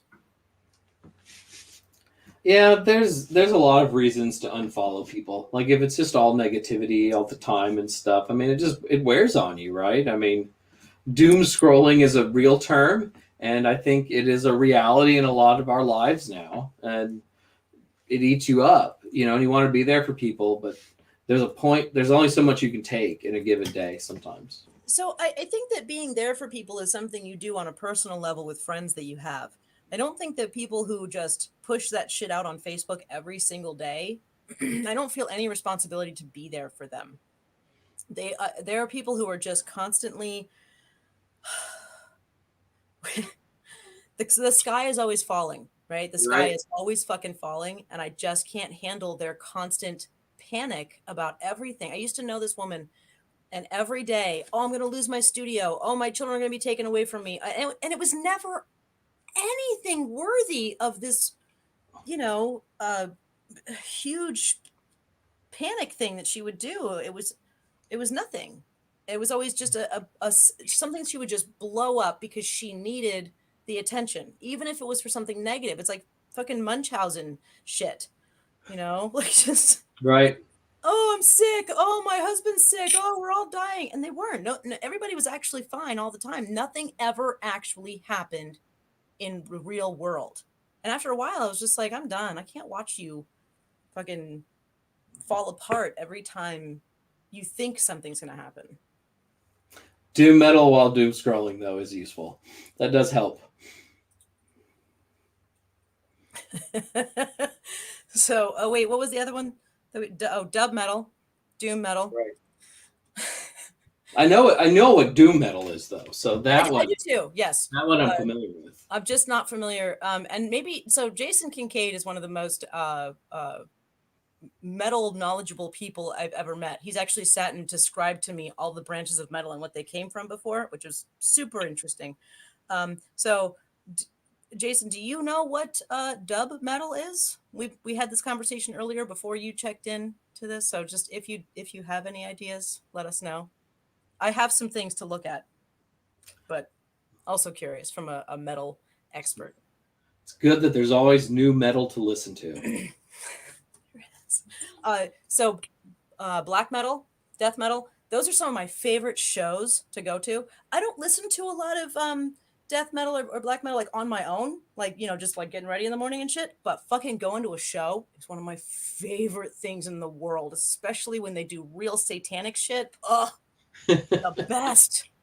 Ugh, the more like horns and smoke and black robes they can get on stage, the better it is for me. Oh, some call it step metal. So there's another thing. Jason just said it's dumb. Oh, well, there we go. Playing with Watain was one of the greatest shows. Watain is one of the most interesting and entertaining bands. I've never seen them live. And evidently they have a hard time getting into the United States because of the amount of dead animals that they travel with. Right. Seems like a reasonable thing, though, right? I mean, you're coming through customs. What is this? You know what they need?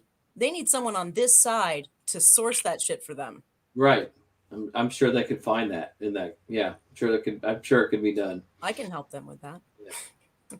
Interesting. Maybe I need to contact Watain. Hmm. Hey, you need some skulls and furs and things. I could help you. I'm not a big black metal fan because the vocals are not what I like. They're too rah rah rah rah rah rah, and I don't like Cookie Monster vocals. I'm very old school. Like But when it's live, it just becomes part of the music that hits you in the chest. So I don't mind it. But when I'm home and listening, I would prefer Black Sabbath every day. But yeah, I grew up on Rob Halford and Bruce Dickinson and Ronnie James Dio. So that sort of wow, I'm a really great singer thing is my favorite kind of metal, and I love symphonic metal. symphonic metal. Yeah, like Within Temptation and Nightwish and that kind of shit. I love that. So about Watain, I guess they started hitting up Mexican markets when they got here. See? Smart. There's always a way around it, right? There's always a way around it. You find what you need To get their goat heads and etc. Also, I think I need to start hitting up Mexican markets to get my goat heads too. Huh. And Tara says, I want to be, I want there to be a doom metal band called Margot Adler in a Porta-John. Love it. All right. Symphonic metal is my favorite. Yeah. I can just imagine that debut album. There'd be songs like NPR, Drawing Down the Moon, right?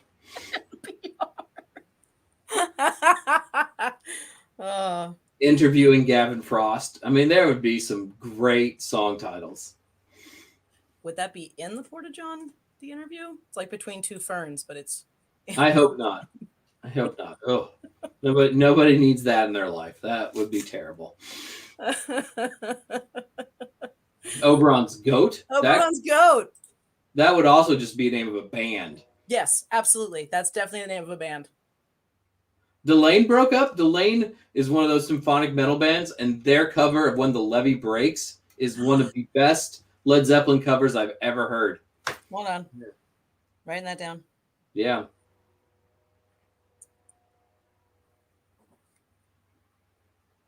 When the Levee Breaks? Okay. So what are you listening to these days? What's on your regularly played list right now? The new Greta Van Fleet album. I've been listening to. Is it? Yeah, I love Greta Van Fleet. I mean, Led Zeppelin isn't around. How can I not listen to Greta Van Fleet? I'm a fan. I am. I think they're great. Saw them a couple years ago, back in the old times. We'd go to shows. I was like, these could be my kids. You know, it was really scary in that sense. Still love Ghost. Love fucking Ghost. All right, this is something that Jason and I go round and round about because I fucking love Ghost and I get tortured about it all the time. Like, people are wrong. Ghost is amazing. I love Ghost so much. It's new album this year. Can't wait. You know, we're gonna get a Papa back. No Cardinal Copia. We're gonna get a Papa. We're gonna get Papa 4, I think. Oh, love Ghost. But also when I write, and I've been doing a lot of writing, I listen to a lot of big band jazz, which is terrible, but I won't sing along to it, and it helps me write. Wait. So King Diamond, right? We got that. And again, see, we fight about this. No Ghost. He hates Ghost. I love Ghost. It's a relationship issue. It's fine. We'll be fine. I love Ghost. I see why people don't like Ghost, but I like the melodic stuff too, and the melodies in Ghost are so good. The songs are like just so on point. Yeah. Tobias Forge's a genius. Papa's voice is amazing. I don't Seen care. them live 4 times. They bring the goods live. Oh, the Ghouls once, and it was fucking amazing. Ghouls are great. I actually got one of the hosts when they did the communion during one of the shows. Did you? Up near the front. Oh yeah. Okay, wait. So you said you listen to big band while you're writing? Yeah, I do. Like Benny Goodman and Tommy Dorsey. You know, I love all kinds of different music too. So I mean, sometimes too, I might listen to Fairport Convention. Mm-hmm. Though I love metal. I'll always be a metalhead, I think. But there's a Me? huge, broad spectrum of music out there. I've been listening to a lot of Loretta Lynn lately, Yeah. and a lot of Lizzo. Yeah. She's great to get ready to in the morning. Tribulation. I'm gonna write that down. So thank you. Tribulation. All right. Well, I think I've kept you long enough. It's been a 2-hour interview.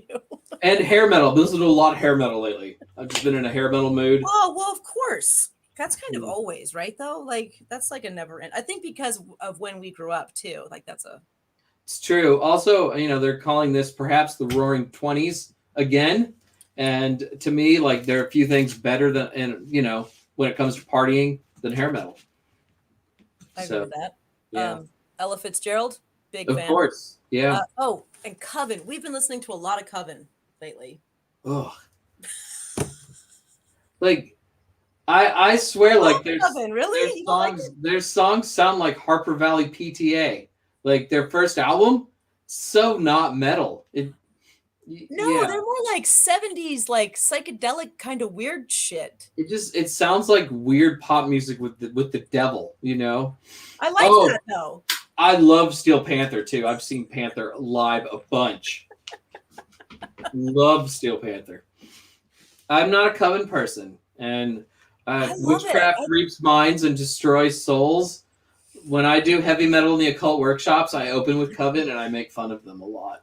Okay, I have a severe weak spot for 70s Satan anything. Like, I have a collection of 70s Satan movies, and they fit right in with that. And I love that shit too, but it's like, for all that, like, they look like they should be the most metal band of all time, right? And Jinx Dawson looks really super cool, especially on that cover. Mm-hmm. And then I swear the songs sound like Jenny C. Riley's Harper Valley PTA. I mean, they really do. And then the farmer with the goat in the barn, it's just... Oh my God. It doesn't, like... It's not as metally as I would like, right? I expected something a little heavier and a little harder, right? And so when their look doesn't match the sound, you're disappointed, right? Yeah, and I give them credit for the aesthetic and stuff, and for the courage to do that at the time. And I think that's cool. And if they ever came by, I'd probably certainly go see them. But they did the theme to Billy Jack. I mean, it's like, people mock Ghosts for their satanic credentials.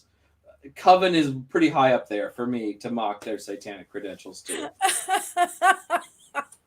Awesome. Kiss the goat. Sorry. But I love that shit. I even love the cheesy satanic shit. I don't care. I'll take Satan in any way possible. I listen to the Anton LaVey records. I mean, I'm down with all of it, but I'll also make fun of it when it is cheesy. I have heard the Anton LaVey stuff. I don't remember it, though. It's not worth remembering. Yeah, I feel like it was just not anything. It's the kind of thing you'd like to own the album, but you're not actually going to listen. It's like an album you put on your wall. Right. Well, the late 60s, early 70s were this really weird time for records, because if there wasn't a TV show or a movie you could watch about something, maybe there was a record. So you had some Anton LaVey, you had rituals on record, and you get that on the first Coven record. They have a satanic ritual from Anton LaVey's Satanic Bible. But there's also Alex and Maxine Sanders' A Witch is Born album, which is an initiation ritual presided over by Alex and Maxine, and they initiate Janet Farrar. And in the background, you can hear dun dun dun dun dun dun dun. They're playing Wagner, and then Stuart Farrar's narrating. He's like, and then the high priest just walks up to the altar, and then they, say this familiar liturgy. And there's the Louise Huebner album of like the late 60s, where she, talks about spells and stuff. There's it's really cool to like really go in and research the witch record archive from the late 60s, early 70s. Sorry. So it's weird because I like the Coven stuff because it's almost more like a Satan exploitation thing Right. than an actual witch thing. Whereas listening to the Sanders initiate Janet Farrar being narrated by Stuart Farrar, that's a little bit too history for me. It's a little too real. It's not entertainment. It's actually what an initiation sounds like. I don't know. Except for the narrator, because we don't have that when we do those in our family. Fair. Your job is to narrate, and then the high priest just picks up the athame. I mean, we don't have that. And then Jason takes a sip of wine. It'd be really cool. Recording it for posterity, you would. It'd be really cool though, like if you did have a narrator, like walking around with you at ritual, like talking about everything that you do, and then the high priestess loses her page in the Book of Shadows. I feel like that's in like the bloopers too. Yeah. I feel like I could be good at that part of it. I could narrate, get right up in somebody's like, and then, and how did you feel about how that went? That's the interview at the end. I like that quote by Adonis Merlin there, because there's so much good shit there. There's like so many good records right there. Louise Hubner, am I saying that right? Louise Hubner? Yeah. Was awesome. Don't forget Gundella the Green Witch, Barbara the Grey Witch, Sybil Leek's astrological delineation record, and Babette's witchcraft record. Fucking sweet. I'm enjoying all of this so much. Yeah. Jason, do you narrate each time Ari picks up the sword? No, I'm the high priest, so I have my own narrator, and like Oh, of course. we share that person, right? Ari has the narrator, I have the narrator. I don't have to do it for her, which is good. Worst ever, William Shatner doing Lucy in the Sky. Yes. Oh, that's got to be amazing. I like Bilbo Baggins by Leonard Nimoy, though. Bilbo Baggins. I can't sing much more than that because then you'd have to pay copyright, so I'll stop. But yeah, stop. It'll stop the video. Don't do that. Yeah. All right, what else? What do we got here?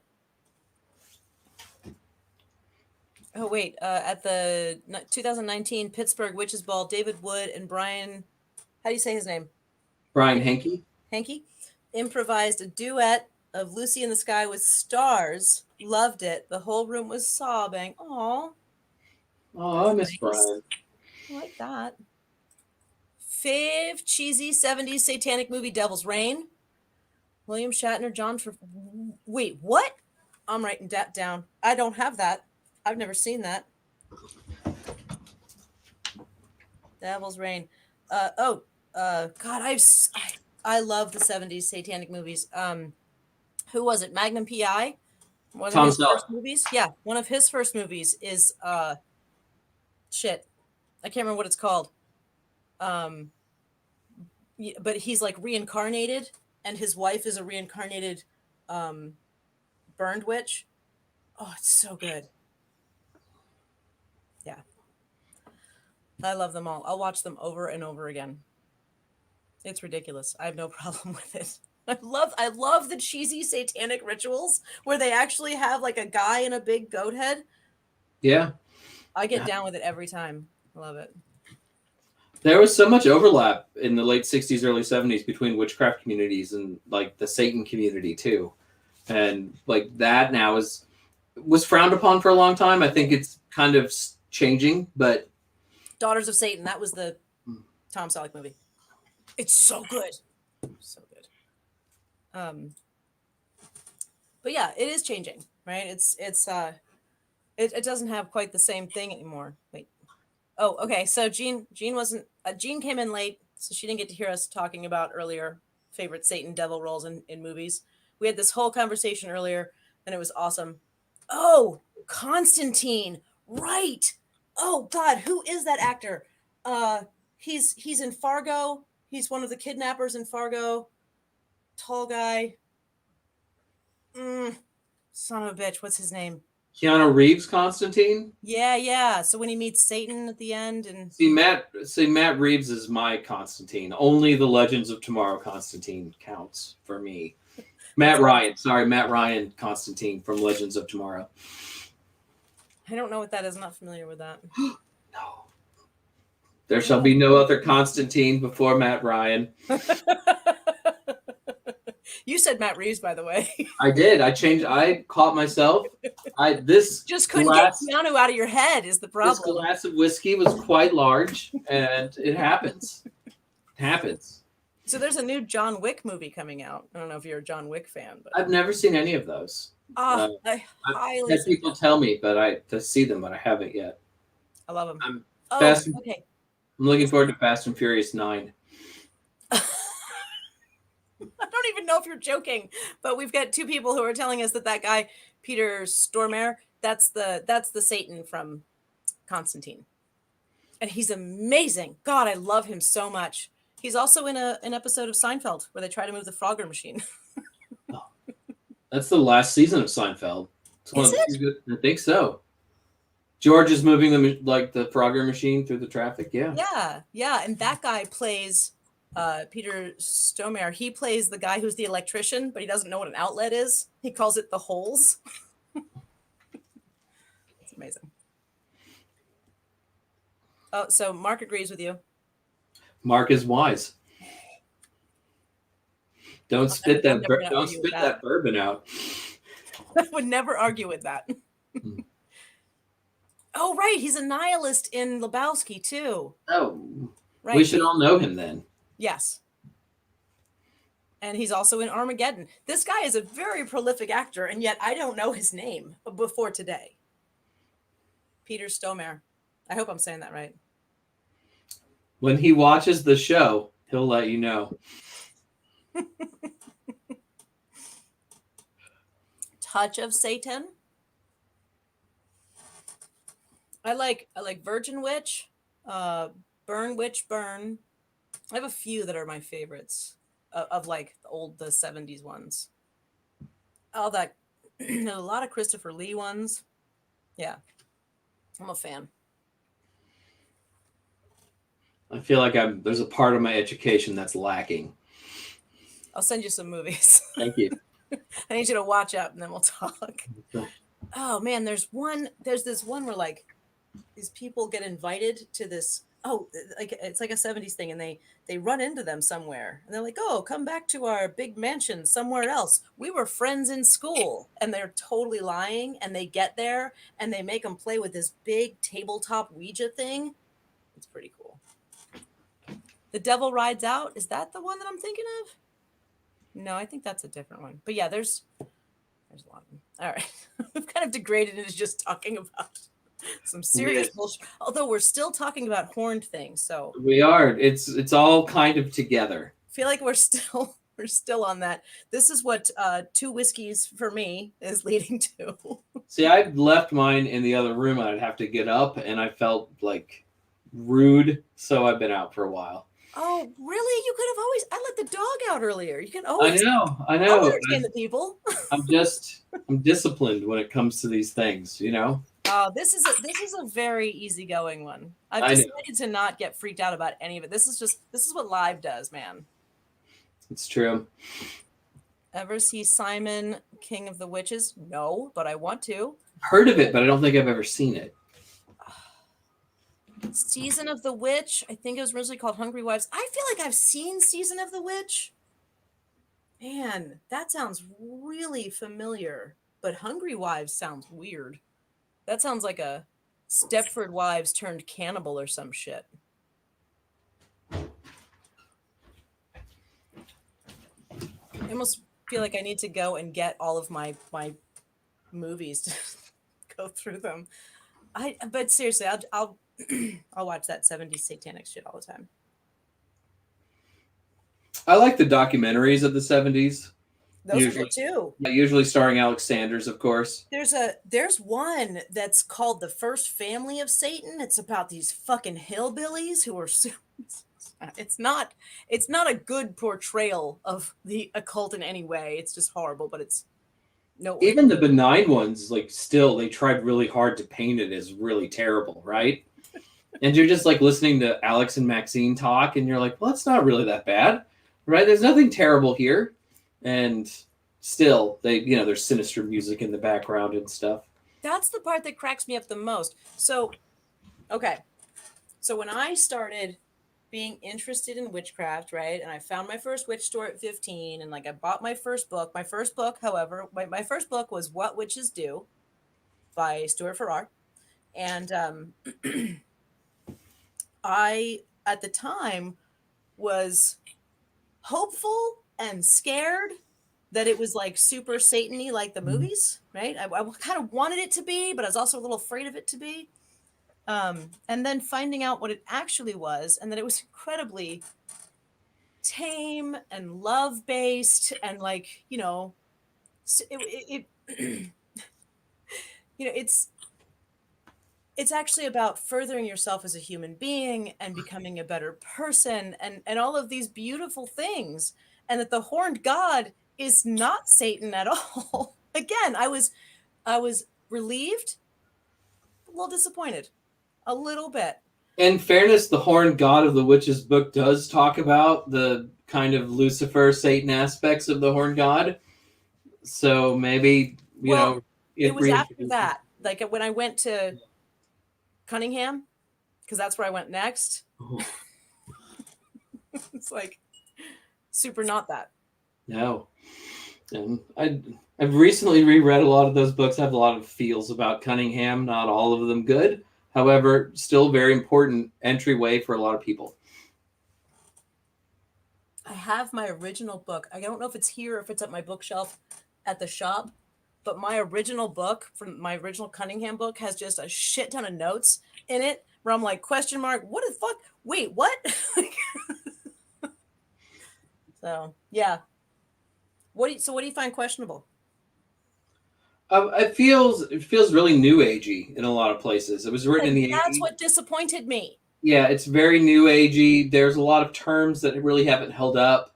Witchcraft is shamanism is like really prominent early in the book. Yeah.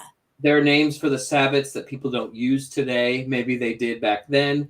And, he died, 5 years after that book came out? I'm certain that he would have revised that book going forward, right? Like Margot Adler did with Drawing Down the Moon. And I know that Ray Buckland revised Buckland's Big Blue Book at one point, but he never had that chance, right? So sometimes I feel bad judging it because it's really stuck in 1989 more than most books are stuck in a place and time. But if we keep in mind that even though that's true, and he's still one of the biggest sellers there is, Cunningham is at the top of the list still. Oh yeah, he's sold there's like over 500,000 copies of that book sold, which in the witchcraft world is really, really big. Some of it is, I think, people always recommend what they read when they're younger. So, there's a whole generation that grew up reading that book, so they continue to recommend it. And certainly as a history document, I think it's important to read it. I do think, though, that there are probably better, more contemporary things that maybe people should read. But that really upsets a lot of people to hear somebody say that. I've written about it before, and people are like, like, how dare you suggest something other than Cunningham? And that... Well, like you said, it's pretty dated. I mean, it has the basics. It has like, I think as an older, like one of the older witches, because I read that when I was very, very young, over 30 years ago. And it was the basis for me. Like it was the groundwork for me, even more than the Farrar stuff, because the Farrar stuff almost seemed too fantastical a little bit. Whereas Cunningham was like, here's how you do it. If you don't have a coven you can go to, here's how you do it. It was a step-by-step for us as little babies in suburbs around where there were no other witches. And so because of that, I do tell people that's where I started. Oh my God. Hello, baby. Yeah. Who's that? This is Summer. This is one of our two cats. Yeah. She didn't like me posing her, but she was very insistent. I feel that way about DJ Conway, whose books have not aged particularly well. in matters of history, but Cunningham, Conway, both great writers, right? And ideas are very easily absorbed. I still find myself saying things, that I read in DJ Conway books 30 years ago, 25 years ago, because it was written in such a way that was really captivating. So, I mean, I don't, want to say that we should dismiss all of these books. It's just sometimes I don't think they're really representative of where we are today. And I don't know what book to suggest to read when it comes to Witchcraft 101 books. It's a very, very hard question. Well, thanks for fucking up my next question, because that's exactly what I was about to ask. Yeah, I don't know. I mean, I really don't. Because witchcraft, I think, means more today than it did 30 years ago. I think tough. It's the like definition has a grown. collection. Yeah. I just tell people to read as much as they can and use what works and discard what you don't like, and that's fine. But I don't really have any like hard and fast, this is it. I still like to ride a silver broomstick. There are some parts of it I don't like, but for the most part, I still think that's my favorite 101 book. I think one of the things I liked about about Cunningham was that he led me to Gardner. He gave the history that was like, well, this is where this comes from. So it was from reading, Wicca for the Solitary Practitioner that I went out and found, Witchcraft Today and what was the other one? The Meaning of Witchcraft. Thank you. Yeah. So, and that he's the reason I owned those two books, published by the Magical Child, by the way. Yeah. Yeah. But I think that was helpful to me, was that because I'm one of those people, when I was learning, it was super important to figure out where the origins were, which I feel like you are too, because you're what you write is history so much. Transformative witchcraft. So much history, right? Yeah, though I don't ever tell anybody to read Gerald Gardner. It's just so difficult to read terrible. Gerald Gardner. There's better distillations. It's good to suffer through the old things too, because it's good to know where stuff's coming from. But as far as like where to start somebody now, like if you had to start somebody on a path today, and I get this daily, like I want to start practicing. Where do I go? What do I do? So I'm always looking for input from our pagan representatives. What do you think? So. Yeah, I never know, like, who to recommend. Or I was also reading one of the questions over there. Oh, this one? Yeah, because it's like, wow, do I have an answer for that? And I really don't. All right, I'm going to read it because, again, some people only listen to the show. Did any particular author or mentor you've had get you interested in thinking more about the Horned God, or did it just come to you?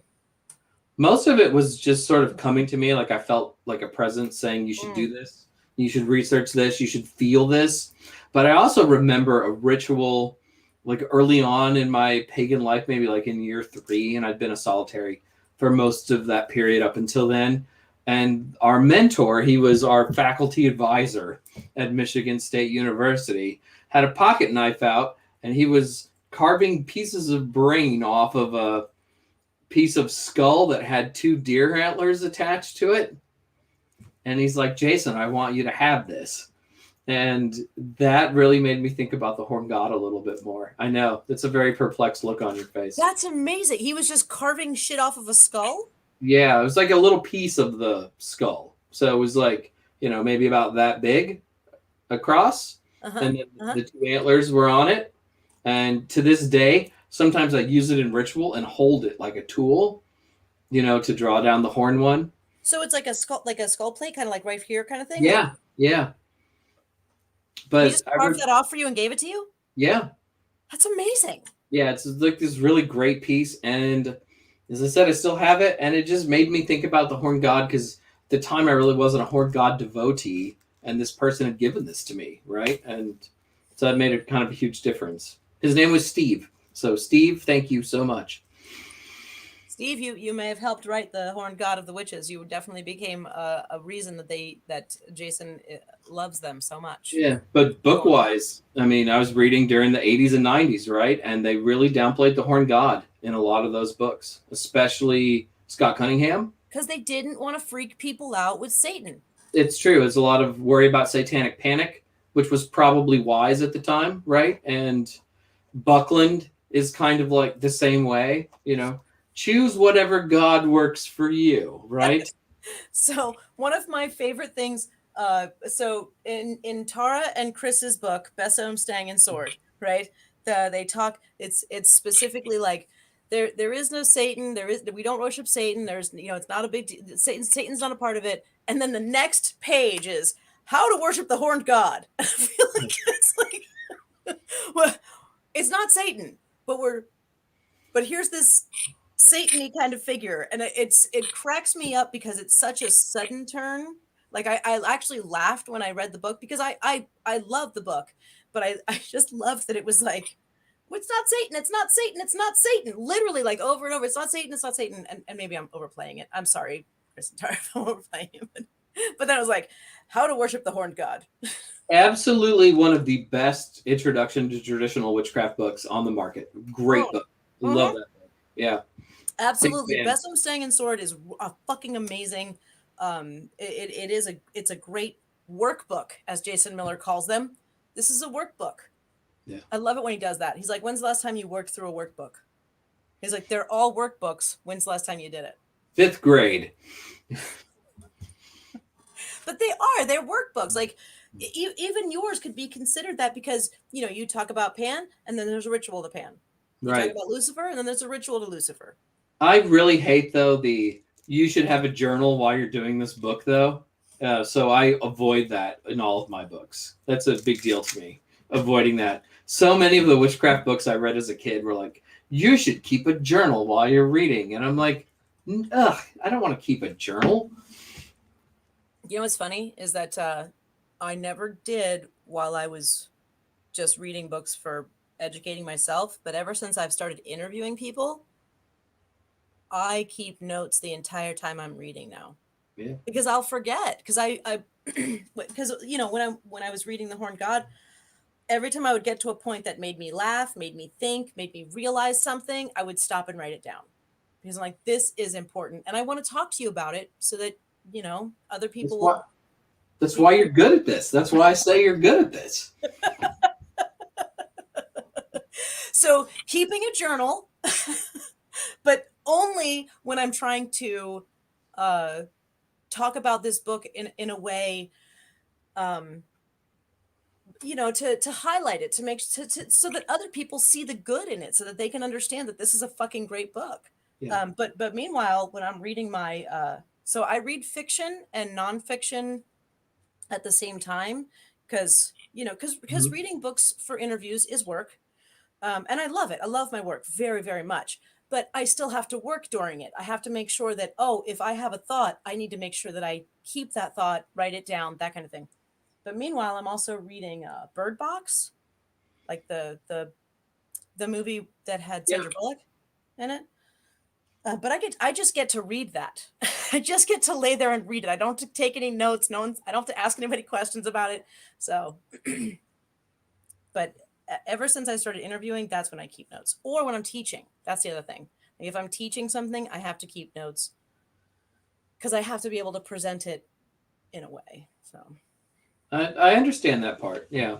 But it's like there were a lot of books that came out though, like, you should at the end of every chapter answer these questions and stuff. And I never did it. I was never really into that. I just answer them in my brain and then move on. Yeah, same. Because I'm not going to write it in there. And if I actually start a new journal, I won't do more than 2 pages. And then that's a whole blank book I've ruined.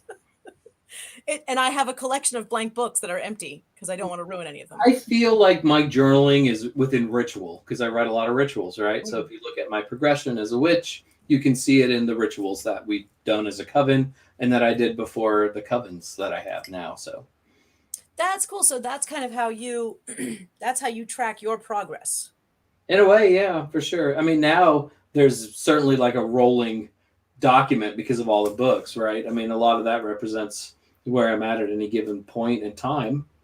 You are literally documenting the work you're doing by putting it in here so that we can all read it. Yeah. I mean, we got to do those rituals somewhere. I appreciate it. Yeah. I'm working for you. Thank you. I love that. I'm working for you. Yeah. We're all in this together. It's really We good. are. We are. Actually, one of the things I love about doing this show is that I get to uh, be like, hey, there's this great book. Everybody look at this book. Everybody look at this book. That's all I want to do. And I I get to read it and be excited about it. I will say that one thing I love about the witchcraft community and the author community, especially within it, is we're usually all very excited by what other people have written, right? And we want people to read those books. And I don't feel competitive about it really. And yeah, like we just want to share all this stuff. Like Laura Tempest Zakharov's Anatomy of a Witch just came out yesterday, It's same in the day. books I have. Yes. Yeah. And that book is fantastic, right? And it's great. And Vincent Higginbotham just wrote a new book called Witchcraft Saved My Life, which came out yesterday too. That's also terrific. Evo just came out with the book. Everything Evo writes is terrific. There's so much stuff, and it's all there. We live in just again because Evo told me that the first 8 weeks are important. Evo's new book right here. Yeah. We live in like kind of a golden age of witchcraft publishing, really, and there's so much good stuff, and there's room for everybody, and promoting other people is really great. What did somebody say? It's an exciting time to be a witch. It is, absolutely. Oh my God, it is. I didn't expect that opening a shop. Honestly, I think that here's something that pandemic did for me. Pandemic made me take my stuff to another level. I never would have done this. Witch Lab Wednesday Live would never have been a thing if it weren't for pandemic. I had to figure out a different way to get the information to my customers, to get the information to people who saw Witch Lab as a beacon. All of a sudden, we didn't have the platform we had, which was in person, classes and shopping and, just personal readings and just coming in and talking to us and stuff like that. We didn't have that anymore. So it was a way to put it out there. But I feel so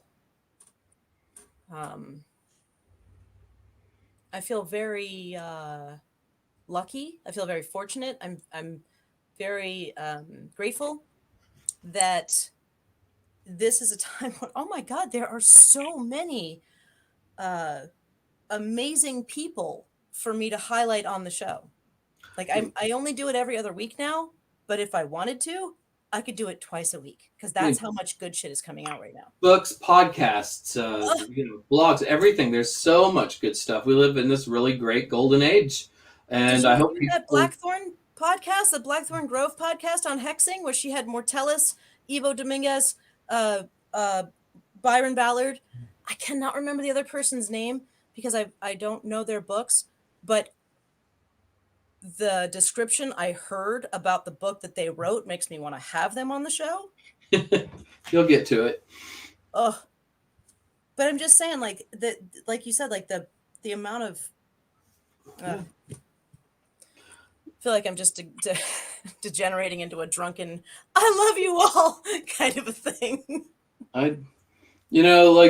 Sometimes I lament, kind of how cruel social media can be, but most people in our community I really love, and I've had like a great experience, which is why I want to give back to it because, it's responsible for so many of the good things in my life. Agreed. Yeah. Speaking of good things, though, my wife is going to kill me soon if I don't join her for dinner. Oh God! Oh my God! I'm so sorry. I tried to cut you off a half an hour ago. You did. This is fun. I love this. I don't want to go, but I also know that, it's her birthday weekend, which started today, and, I need to go. Oh my God. Okay. So big happy birthday to Ari from all of us. We love her, and we hope that you guys have an amazing weekend. And I'm going to let you go. So where can people find you? So I'm on social media, of course. There's Jason Mankey on Facebook. There's Pan Mankey on Instagram and Twitter. I still write at Patheos Pagan and Praise the Horns. I'm always around, holler at me. I have a Patreon account now, which is really just about interacting with people and sharing rituals and embarrassing things I wrote 20 years ago. Jason says get Ari on here. Ari's at the bar eating dinner right now. She left an hour. Okay, go. Get out of here. All right. Also, the best way to follow him and find out what he's doing is honestly his fucking Amazon page, like Amazon author page. That's where you can find all of your books, including the new release, the Witches Spellcraft. What now? The Horn God of the Witches came out yesterday. It's the newest release. The Witches Book of Spellcraft will be out in March, but you can actually already pre-order it right now, which is insane. There you go. All right. Yeah. Jason Mankey, I love you. I love you, Tiffany. This has been so much fun. In person. Yes, let's do it. All right. Everybody have a wonderful evening. Thank you for watching. This has been, once again, one of my favorite shows. I just want to point out, it's almost 11:11. We are so close. This is crazy. But yes, it's been an amazing evening. Yeah. Enjoy the equinox, like what is it? The eclipse in 6 or 7 hours. Yes, we're having an eclipse, solar eclipse on the new moon. Yeah, which we don't get to see out here. It's be over by the time it gets to the West Coast. But thank you all for coming. I appreciate it. This has been so much fun. Thank you all. I love you guys. Have a wonderful dinner with Ari.